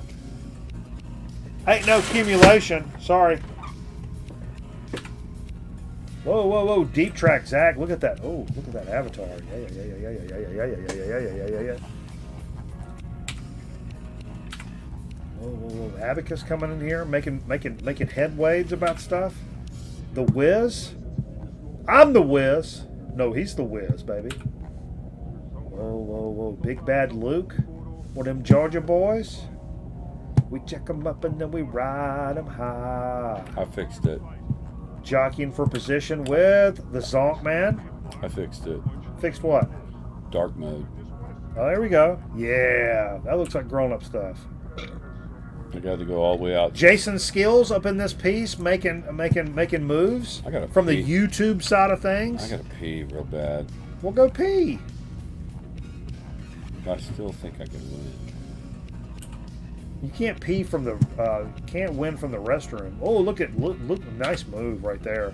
Oh, baby. Here's the champ. Here's the goddamn champ right here. Why are we looking at anybody else at all? I know. Oh, look who's up front. Oh, whoa. This is rigged as fuck. I'm sorry, rigged AF. Excuse my hiccups. I get Melmacian hiccups. Got the Zonk Man. Whoa. Making a play. Big play. Look at this. But coming Someone's behind coming him. strong. Coming behind him. Strong. Right now. Strong. Oh, no. Strong. Jason Skills. But in front of him. There's somebody in front of him. It won't let me switch to him. Oh, here we go. There's been a change. Zonk man. Zonk man. Whoa, whoa, whoa. Oh, who gets the drop? Somebody dropped in. Jason Skills! It's Jason Skills! Low noise Jason Skills! It's so funny. I think no one can call this race better than somebody that lives in the NASCAR region. Oh. You know? It just comes with the territory. It's Jason Skills! It's Jason Skills! Man. We'll wait for the official word. Holy shit, but look at number 2 though. I mean, now I'm pissed off. That was a tight race at the end. That was a tight race. That's good stuff. Man, everybody comes falling in. Bunch of fucking slackers. Oh, we had to stop and get a Slurpee first.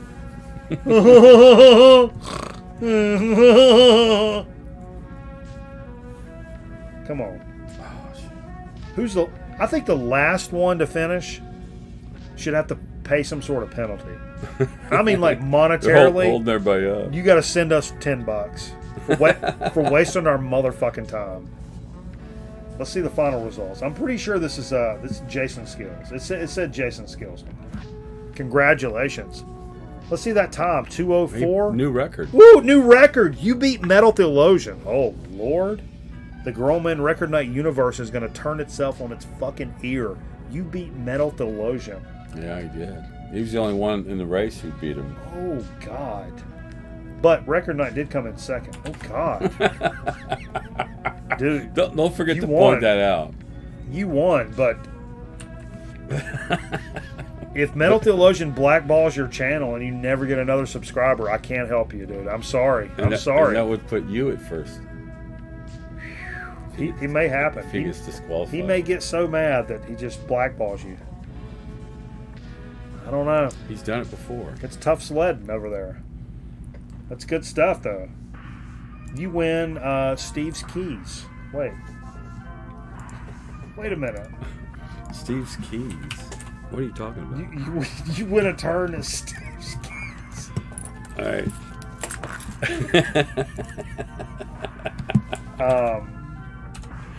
Yeah. Steve's keys? What are you talking about, man? Well, that's what I'm talking about. So what do you have for us tonight? For tonight, I just thought I'd share with you. I've had a lot of trouble.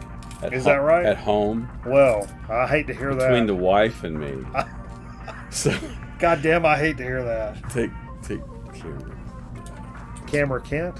So, the problem is, her keys and my keys look a lot alike. Oh, is that right? And I keep taking her keys, and I have my keys. Since there've been a number of times where I took both sets of keys, and I just went came over here, or it's like, oh shit, I have everybody's keys. May I suggest one of those little rubber guys? So here's the thing. So I was in Guitar Center to get some supplies or some shits, and I just happened to come upon this really cool keychain. Hang on, you give me a second. God damn it! Can I get camera 2? Hang on a second. What are you doing? Now I'm pissed off about that. Yeah. You mean to march up there? No, I just wanted to be able to take this in a full screen. Without that. Yeah, without all the bullshit. Without all the bullshit. Let's get that out of the way. All right. So what I have here is this really kind of. Oh, look at that! It's pretty cool. It's a 1/4 inch. If you know the. It's like a guitar input. Guitar input cable is a 1/4 inch, but it's got the Fender logo on it, and it differentiates now my keys from her keys. And here's a really cool thing: is what I want to do is get a panel of inputs. And so we can put our keys on the wall. On the wall when you walk in the door. When you walk in the door, cha-chong. Just cha-chong them into your what would be an amp input, kind of, Think about that. Wouldn't that be cool? Yeah. But then everybody would have one. Then I'd be taking her keys again. Right. Well, thanks for joining us for this episode of Steve's Keys. We're doing the best we can, was folks. good. I liked it. We're doing the best we can over here. I don't know what else to tell you. I kind of think that worked. Yeah, I don't know what Steve's I don't know what else we got over I'm here. just trying to revive a dead franchise that I Yeah. thought we might have some mileage with. Yeah. That went nowhere. So, let's get into a little dig of the week action. And to start this off, this dig of the week action, we got some VCLT, some birthday VCLT. Now this is big time shit. I'm actually gonna need your help. I should have pulled this up as we go to this graphic. Grab those two packages right there. Where? Right there. Over here? Yeah. We'll pee. All right. Steve's peeing. No. Oh, we got a graphic for that too. Actually, we got a video for that. Where is that video? Hold on. I'm gonna find it.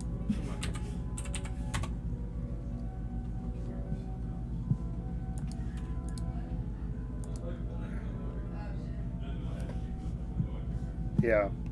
Actually, I'll find this.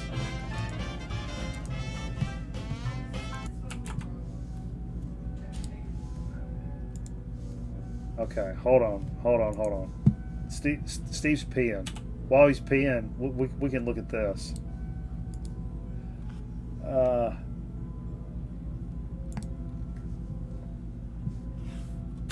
Let's see if this works.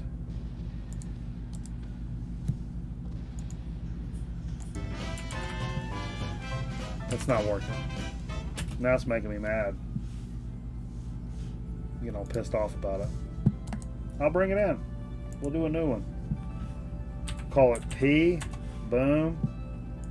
Bringing this in. Import media source. Call it P. Okay, that's already been in use. Of course it has. We'll call it P2. Browse.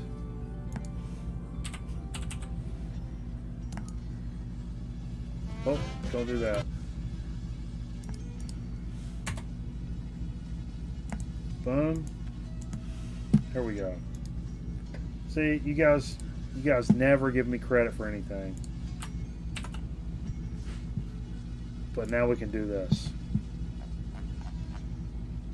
This is a live video of Steve getting caught peeing outside or something.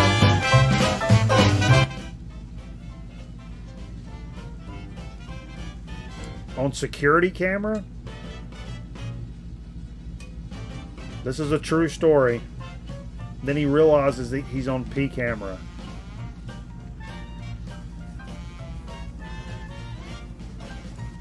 Yep. Just taking a grown man piss.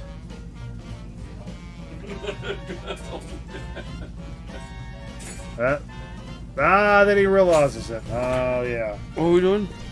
Playing P Fever. All right. Good. Yeah, so I did find it and I loaded it in. See, I'm Johnny on the spot. That's what people say, right? Yeah, I actually spoke with Boss Man yesterday. Did you really? Yeah. Sound like he's doing pretty good. Here's some birthday presents coming in from Aaron Griffin. Aaron Griffin. Damn, dude. I meant to bring my my knife, which You're actually, you want a water knife? yeah. Actually, no, I don't need it for this. I kind of want you to use it anyway. Maybe the next one. You can use it for the next one. Maybe feel better. What's up, Brian? Hot stuff? What you got in there now? All right, what we got? 25% off a rub down? Look, for 20% off Geico.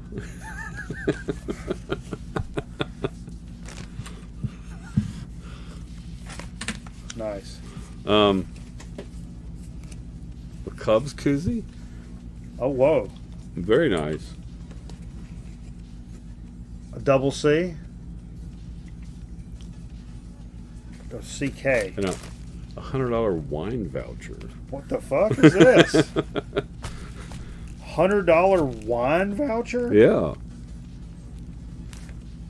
What the hell? How to spend your $100 wand. Visit us. Naked Wands. Enter this code. What? Cool. Don't show that code. Oh, sorry. Oh well. I don't. Thank you. I don't think that there was something. I don't think that's right. What? I don't What? think that's right. What do you mean you don't think that's right? What's this? I think. Oh.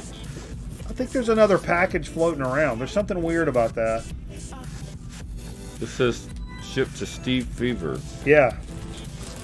You want what a knife? Apparently Steve Fever lives here. What a knife. No, I'm... Look, it says what a knife. Oh, I like a water knife. See, look, it says what a knife. Is this from Aaron as well? And that's from Aaron as well. Oh. Cubs suck. Brian, you get out of here. All right. What? All right. Something going on here. There's supposed to be something else that's not here. Something's weird. What? All right. What we got here? Aaron's falling asleep. He can't.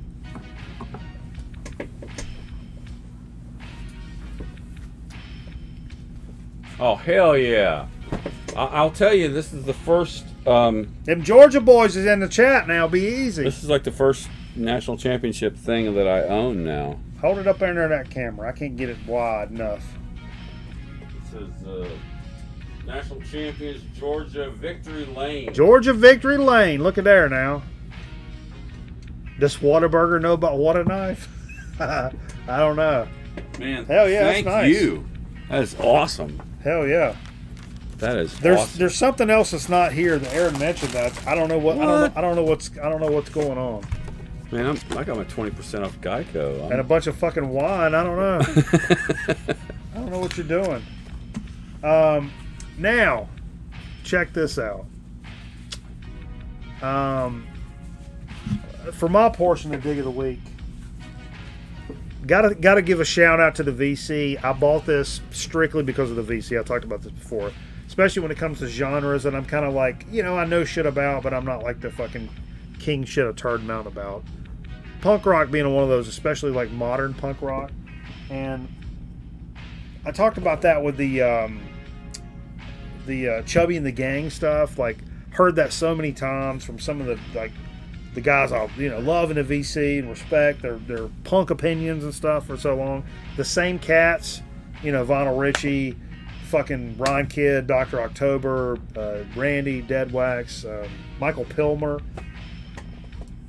And one night I was sitting there watching, I think it was a Doctor and the Kid live stream, and when I'm watching cats like this, a lot of times I'll keep another tab open, and somebody's like, yeah, like this band blank, and I'll like fill it in and go to their Bandcamp like immediately and be like, oh yeah, or just to see who it is and what the fuck. Anyway, this popped up so many times, I streamed it so many times, it fell into that category. It's like, dude, you owe them some money. At this point, you owe them some money because you've streamed their shit so many times. And I decided to pick this up, a little 7-inch action from the Schizos. These guys are fucking crazy. They're maniacally insane punk rock That stuff. is a recreation of the Leonard Skinner. Look at the back. Oh yeah. The back's better than the front, honestly.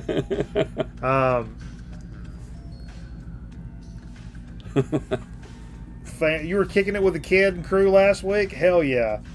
This is a little 45 action. You like this, Jason? Yeah. You're in that group too, man. It's actually like a straight up 45, like big hole guy. But it's like nutso punk, man. Like out of control, raunchy. Scotty Strychnine comes to mind. You should definitely check these guys out. I think you would really like these guys if you've never heard them. But just like while I was sitting there chilling, that when the stream was on, I'm like, yeah, man. I'd had some beers. I'm like, fuck it, I'm ordering this shit right now. But yeah, boom, the Schizos. Check these guys out if you like raunchy ass punk rock that's like off the chain. I think they're from like New Orleans, if I'm not mistaken. And something that's honestly, I mean, I say this not trying to just garner fucking lo-fi wild punk. That's a good way to describe it. I say this not to just hype this up or whatever. It's the most important, one of the most important albums in the history of my life. Growing up, there was this band that Jay and I followed for years. We never missed a show for fucking years. Like the end of high school, leading into college. And it's the reason that I played in bands and like wanted to like play local clubs, and like I saw what that did, and like that experience and just like that whole vibe was based on this band. And to this day, until I just pulled it out recently, this band of Dying Dreams and the Drain the Light cassette has never left my cassette player for however many, 30 years or whatever the fuck. Whatever it is. It's always been in my cassette player, and I still have a cassette player in my car. Yeah. I'm friends with these guys nowadays and whatever. And teased this for the longest time. Pre-ordered, shaboom. It actually came out. They reissued that cassette on CD through Heaven and Hell Records. This kind of like label that reissues a lot of like metal stuff. But I heard something really interesting. I've been saving. I got this earlier in the week and I still hadn't opened it. I'm going to open it right now, live on the stream. And I was saving it to listen to because I didn't want to listen to it in my car or no dumb shit like that. I wanted to listen to it on my actual system in here. I will say, if there's a mod in here right now, if you guys can find Of Dying Dreams on Heaven and Hell Records, like a place where you can buy it, if you could drop that link in the chat, I'd really appreciate somebody doing that. So I'm pulling this off. Jay's already kind of told me this, but really cool artwork. The guy, Chris Ferguson, that does a lot of this stuff, he's an artist. He's really into like comic artwork and stuff.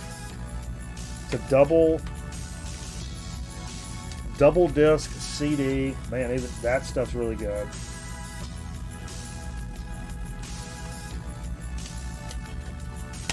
There's the other one. Looks the same. But Jay said there's a like the real takeaway. So it's that tape I have, plus some like bonus like extra stuff. It's like been remastered. Man, he wasn't kidding. This is like a 30-page book. Pictures. Oh, that's killer, man. Me and Jay used to go hang out at their practice pad. These are the guys that are the reason that I know Corner. They had a Corner poster in their practice place. This is how I know Corner. Oh, we're not going to be able to see this. It's going to suck. But a lot of this has got it's got flyers and stuff on the inside where they're talking. It's got like interviews and stuff. Really cool. And I can't find it because I'm not wearing my specs. But Jay said in the liner notes, they mentioned, oh look, I'm sure I'm in this crowd somewhere. Maybe not in this photo, but I'm in this crowd. That's the original Ziggy's in Winston-Salem. But they mentioned Pork Chop. They mentioned Pork Chop, Jay and I, and Carl. Me, Jay, and Carl, and another guy's first band. They mentioned the band in the liner notes, as well as my second band, LSOC. So I can't emphasize the importance of this band in my life. A lot of you guys are like, I don't know who they are, I don't give a fuck or whatever. But to me, it's such a it's such a big deal. It really is, and I can't wait to play this. Unfortunately, I don't have the CD player like rooted through the everything to be able to play it on stream. We should figure that out. But like, man, it's such. Now I did tell them originally. I'm like, look, dude, I will pay you $100 to get this on vinyl. But I know that's crazy. Oh, dude, I love mini. You guys talking mini disc? I love mini disc. Yeah, I love mini disc. But can't find on discount. Let me find the link. Hold up.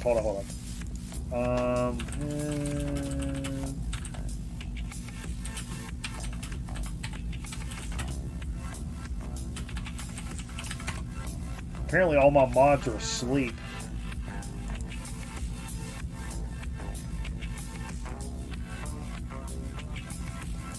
Oh, here we go.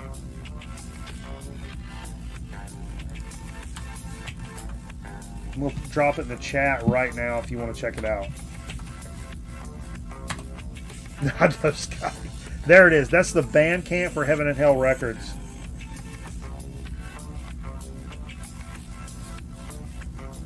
So check that out. If you're into, give it a little streamy, a little listen. It's not for everybody.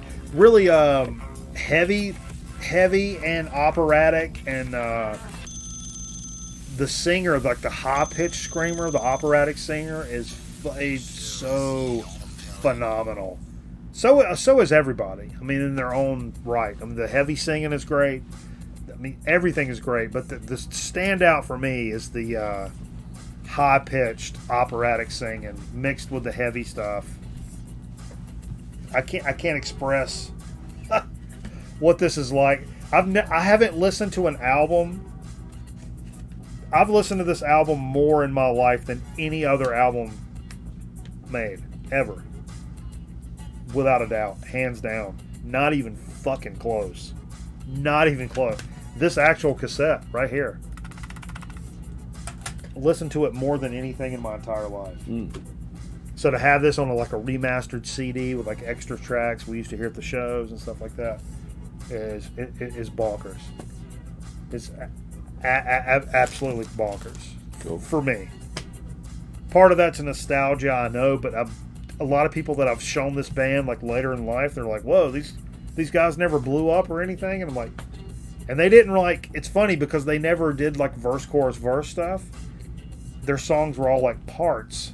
So you could have 10 riffs in one song, right? Because it just went from part to part to part to part to part, and that's how Jay and I started writing songs because we were such big fans of them. And I realized, like, hey man, if you're in a punk band, fuck, you write 3 riffs and you've written a song.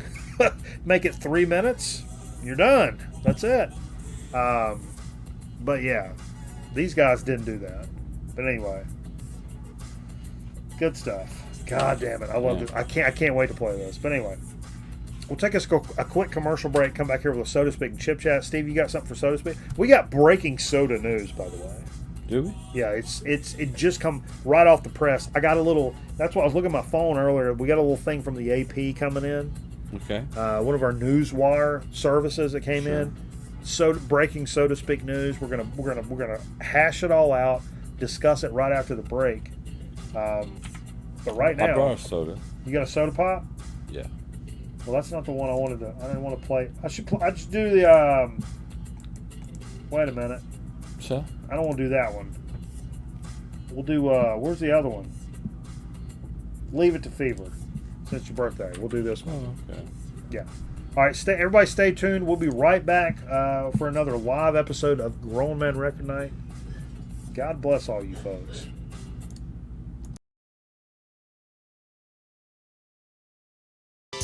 Sunday dinner has always been special. These days, it's just nice to have something to look forward to. Well, break out the good plates and tell the kids to wash up, because it's Sunday dinner, even if it isn't necessarily Sunday. For bill consolidation, home improvement, refinancing, or any purpose. We had too many bills piled up. We need the home equity loan, but we're turning it down everywhere. Glenn saw the ad on TV and called immediately. Mr. Cash quickly paid off all our debts and gave us one low monthly payment. Mr. Cash is good people. We applied at a bank for a home improvement loan, but they turned us down, said we didn't have enough equity in our house. That's when we called Mr. Cash. He approved our loan, gave us all the money we needed at a low interest rate. I'm single and on a fixed income. A situation arose where I need a large sum of money in a hurry with a low, affordable payment. I called Mr. Cash, and Mr. Cash came through for me. Thanks, Mr. Cash. Considering a home equity loan? Call now, 1-800-444-CASH. That's 1-800-444-2274. Homeowners only. Call 1-800-444-CASH. Call now and ask for Mr. Cash. What's the difference between a little fun and a lot? At last, move fast, definitely Doritos dance floor. Back door, definitely Doritos, Doritos. Time flies, white lies, takes two, says who? Definitely. All right. Why not? Big shot Doritos. So, nacho cheese Doritos brand tortilla chips, definitely.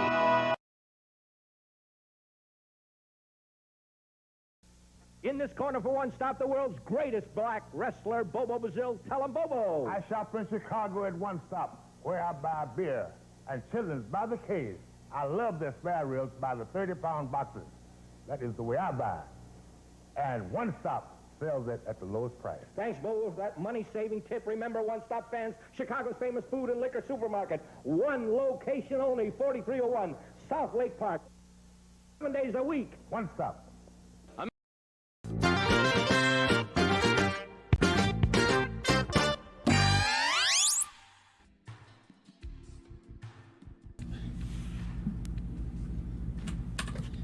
Hey everybody, thanks for staying with us here on Grown Man Record Night. Appreciate you spending a little time with us on Friday night. Woo-wee! The pivot point of your weekend. You love to see it. You fucking love to see it, man. You love to see these happy, nice, just friendly vibes in the chat all night long. Oh man, it's the way to start your weekend, man. Nice weekend. Got a little snow. I think it's still snowing out here. Ain't gonna stick much, but that's all right. That's all right. That's good, because I'll probably need to get to the liquor store tomorrow. Hey, it said hut. Put it on the truck. So before we get into a little soda, wait a minute. I meant to mention worst. Should I do? Wait a minute.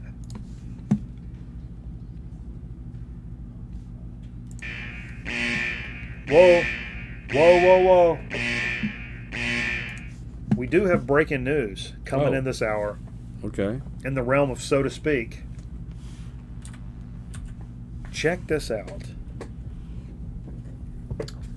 Are you a fan of the different flavors of Mountain Dew?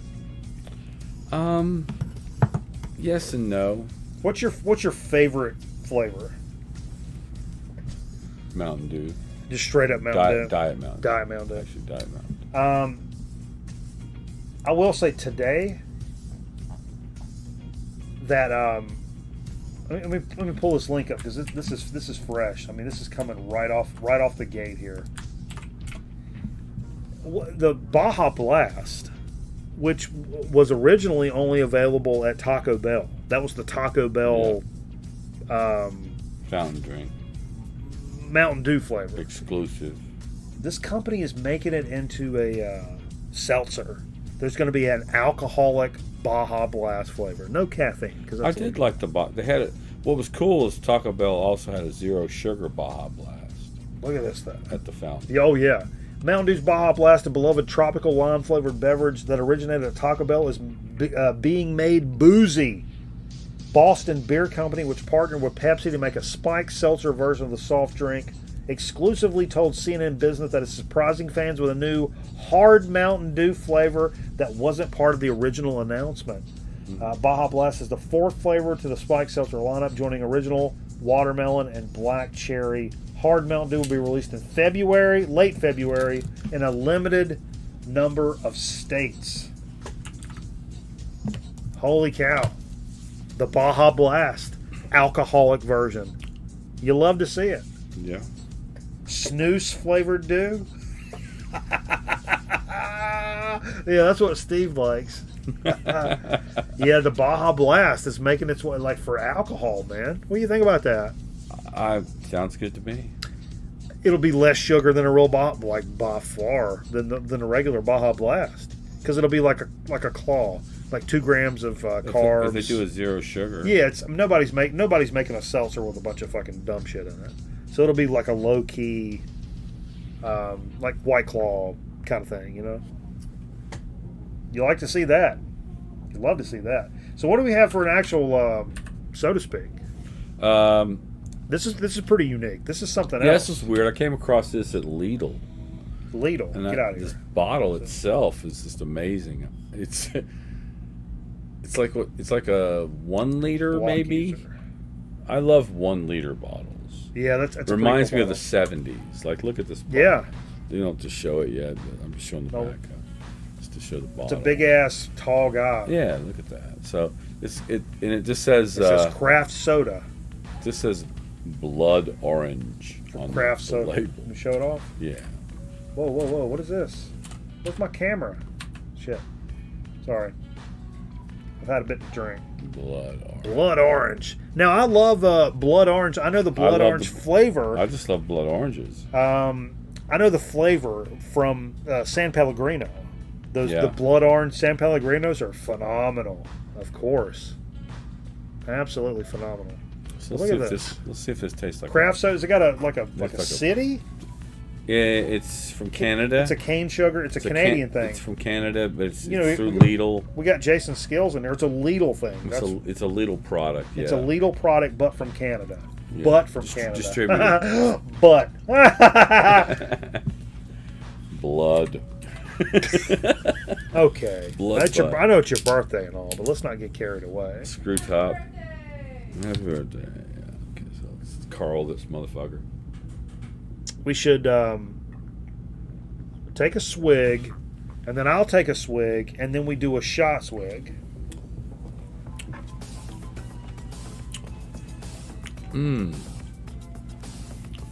That is delicious. Holy balls. Oh my god. This is so good. That's like what Mountain Dew wants to do with their flavors. That is amazing. Give me your shot glass. What? Since your birthday, we gotta do. Yeah, and here's what I was really hoping when I saw that on the shelf at Lidl. I was hoping that this would make a really good mixer. Yeah. And I think this would make an excellent mixer. Yeah. It's at Lidl. It was cheap for the size of the bottle. I was like, I'll pay that for this to buy. It was like $2 or something. Yeah. Okay, so now let's try that. I'll give you the first. So you take a shot and then just chase it. Chase it with that? Yep. Since you're beat at I'm probably gonna puke tonight. Well, don't do that. That looks like General Motors Dex Cool coolant. You know about bags? I'd cornhole the mess out of you. Here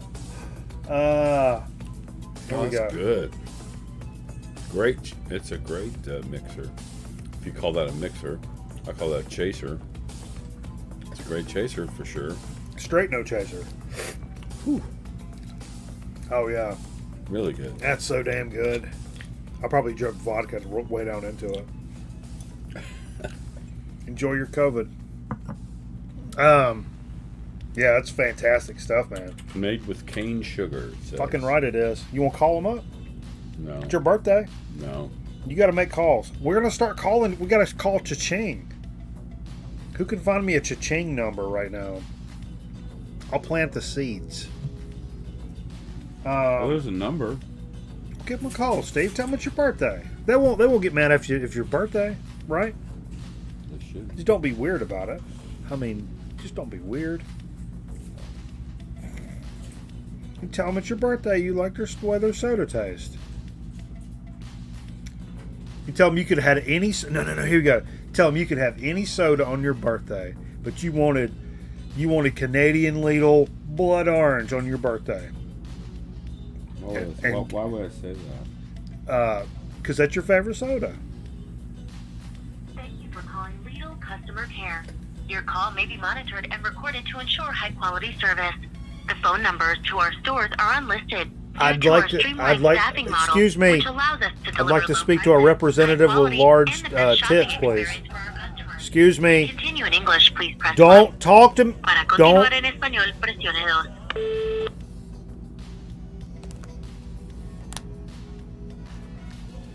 Thanks for calling Lidl Customer Care. We are now closed. Our normal business hours are 8 a.m. to 8 p.m. Monday through Saturday. You can also visit 5 for labia. lidl.com/contact-us for frequently asked questions or to submit a request via our contact form. Motherfuckers hung up. Because I said labia? Was that a trigger word? I think I hit the wrong button. No, you hit 5. I hit 5 and it hung up. I know. To hang up, please hit 5. No, who would ever fucking hang up by hitting 5? No, they were going to hang up anyway. Okay. They were going to hang up anyway. Regardless of the labia situation, they were going to hang up. Good soda, though. Oh, real good soda. Boom, let's get a little chip chat. What you pull out of the sack for chip chat? I think Aaron sent these. This is something in the cache. It's one of the chip chat one of cache. those illegal chips. No, that's a Scotty Strychnine. Scotty? Scotty sent these. You pulling in illegal for your birthday? Yeah. For real? Which ones you pull? You ever taste a horse? Oh, Steve. No, you didn't. Horse meat. On your fucking birthday? Well, maybe. Okay. Oh, Jesus Christ. Let's show the bag off first. Hold on. We're not fucking around. Look, folks. Look. We try to bring you the best show week in, week out. And it's a chore. Let me tell you what, it's a chore. Trying to entertain you bunch of idiots every week is a fucking chore. And sometimes to do that, sometimes you gotta eat a little. Sometimes you gotta eat a little horse. Sometimes you gotta eat a little horse. So we're gonna try some illegal chips. These are horse meat chips. Look at the back of this horse. Potato horse. Potato horse. Dude, I'm so fucking surprised you chose these on your goddamn birthday. I knew they were in the cache. But you know they're not what they say they are. No, they're not. You want to smell them? No, I don't. No. I don't. You know, I watch a lot of the Riflemen. Yeah. I mean, I'll eat a horse. Don't get me wrong. I'll eat a fucking horse. And Wagon Train. Yeah. They've eaten some horses on Wagon Train. Do they really? Oh, yeah. They eat horses all the time. It's a dark meat flavor. Mm-hmm. Good. It's supposedly the best. Yeah, these are not bad. These are really good. Get some horse meat chips. Good chip. It's kind of like barbecue. Dry chip. It's a very dry chip. It's somewhere between a barbecue chip and. But it doesn't have the sweetness of a barbecue. No, it's like if it was like paprika. They don't put the sugar in there. No. It's got the paprika and the. But there's like a dirt. There's a dirt flavor. Which is good. It's not bad dirt. What is that? What is that flavor? That's a shame. You're tasting shame. It's like a flavorish ashen flavor. Again, that's shame. Shame. The brand is Illegal Chips. We'll show the bag off. Is it really? Isn't it? There's some kind of side project or something else. The Good Mythical Morning, Rhett and Link. Yeah, Rhett and Link. They have something to do with this. Illegal Alabama? These are good, though. Why let the law limit your... What? Elizabeth? You want to have a horse chip? You want to eat a horse chip? You want to eat a horse chip? Oh, is it the illegal chips? I'm so good on that. These are good. They're really good. It's horse. It's like take a barbecue chip and just take out the sweetness. Nay. Yep, you're on camera.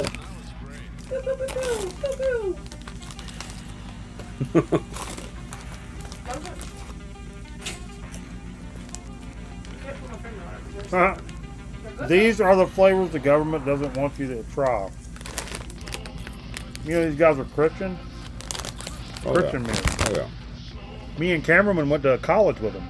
Did you? Yeah, NC State. Yeah, we didn't realize it, but North Carolina State. They would go to those like campus Christian meetings, and we probably went to one when we first went there, and then we went ape shit, and we've never never looked back. Yeah, it's good stuff. Yeah, I mean for horse, that's good horse. We've done another illegal chip. We did the poisonous blowfish. This is better. This is better than the blowfish. I would agree. This is better than the blowfish. The only one we have left is the one I'm the most concerned about. Maggot cheese. Maggot cheese. We have another. I saw that one in there and I passed. We have another one of these left. Ever taste a horse? That was really good. I mean,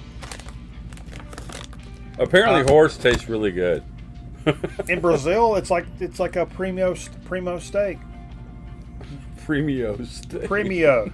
You ever play piano? That's how, in Brazil, you would say premio. I used to have to play piano to. But yeah, maggot cheese is the other flavor we have dangling over our head, like a fucking low key like. You know what I always thought was really remember Twitter when Twitter first came out. I do remember that. And it was all about people would put pictures up on Twitter and like these quick little things. It was so quick. That was the thing about it. It was so different than Facebook. On Twitter? Twitter was the first one. It was so different than Facebook. It was so instant, like Instagram. It was like, but for some reason I thought, well, what's going to happen is if it was something they posted yesterday, it would be a twat. That would be a problem, but it really never came to fruition. Remember my idea?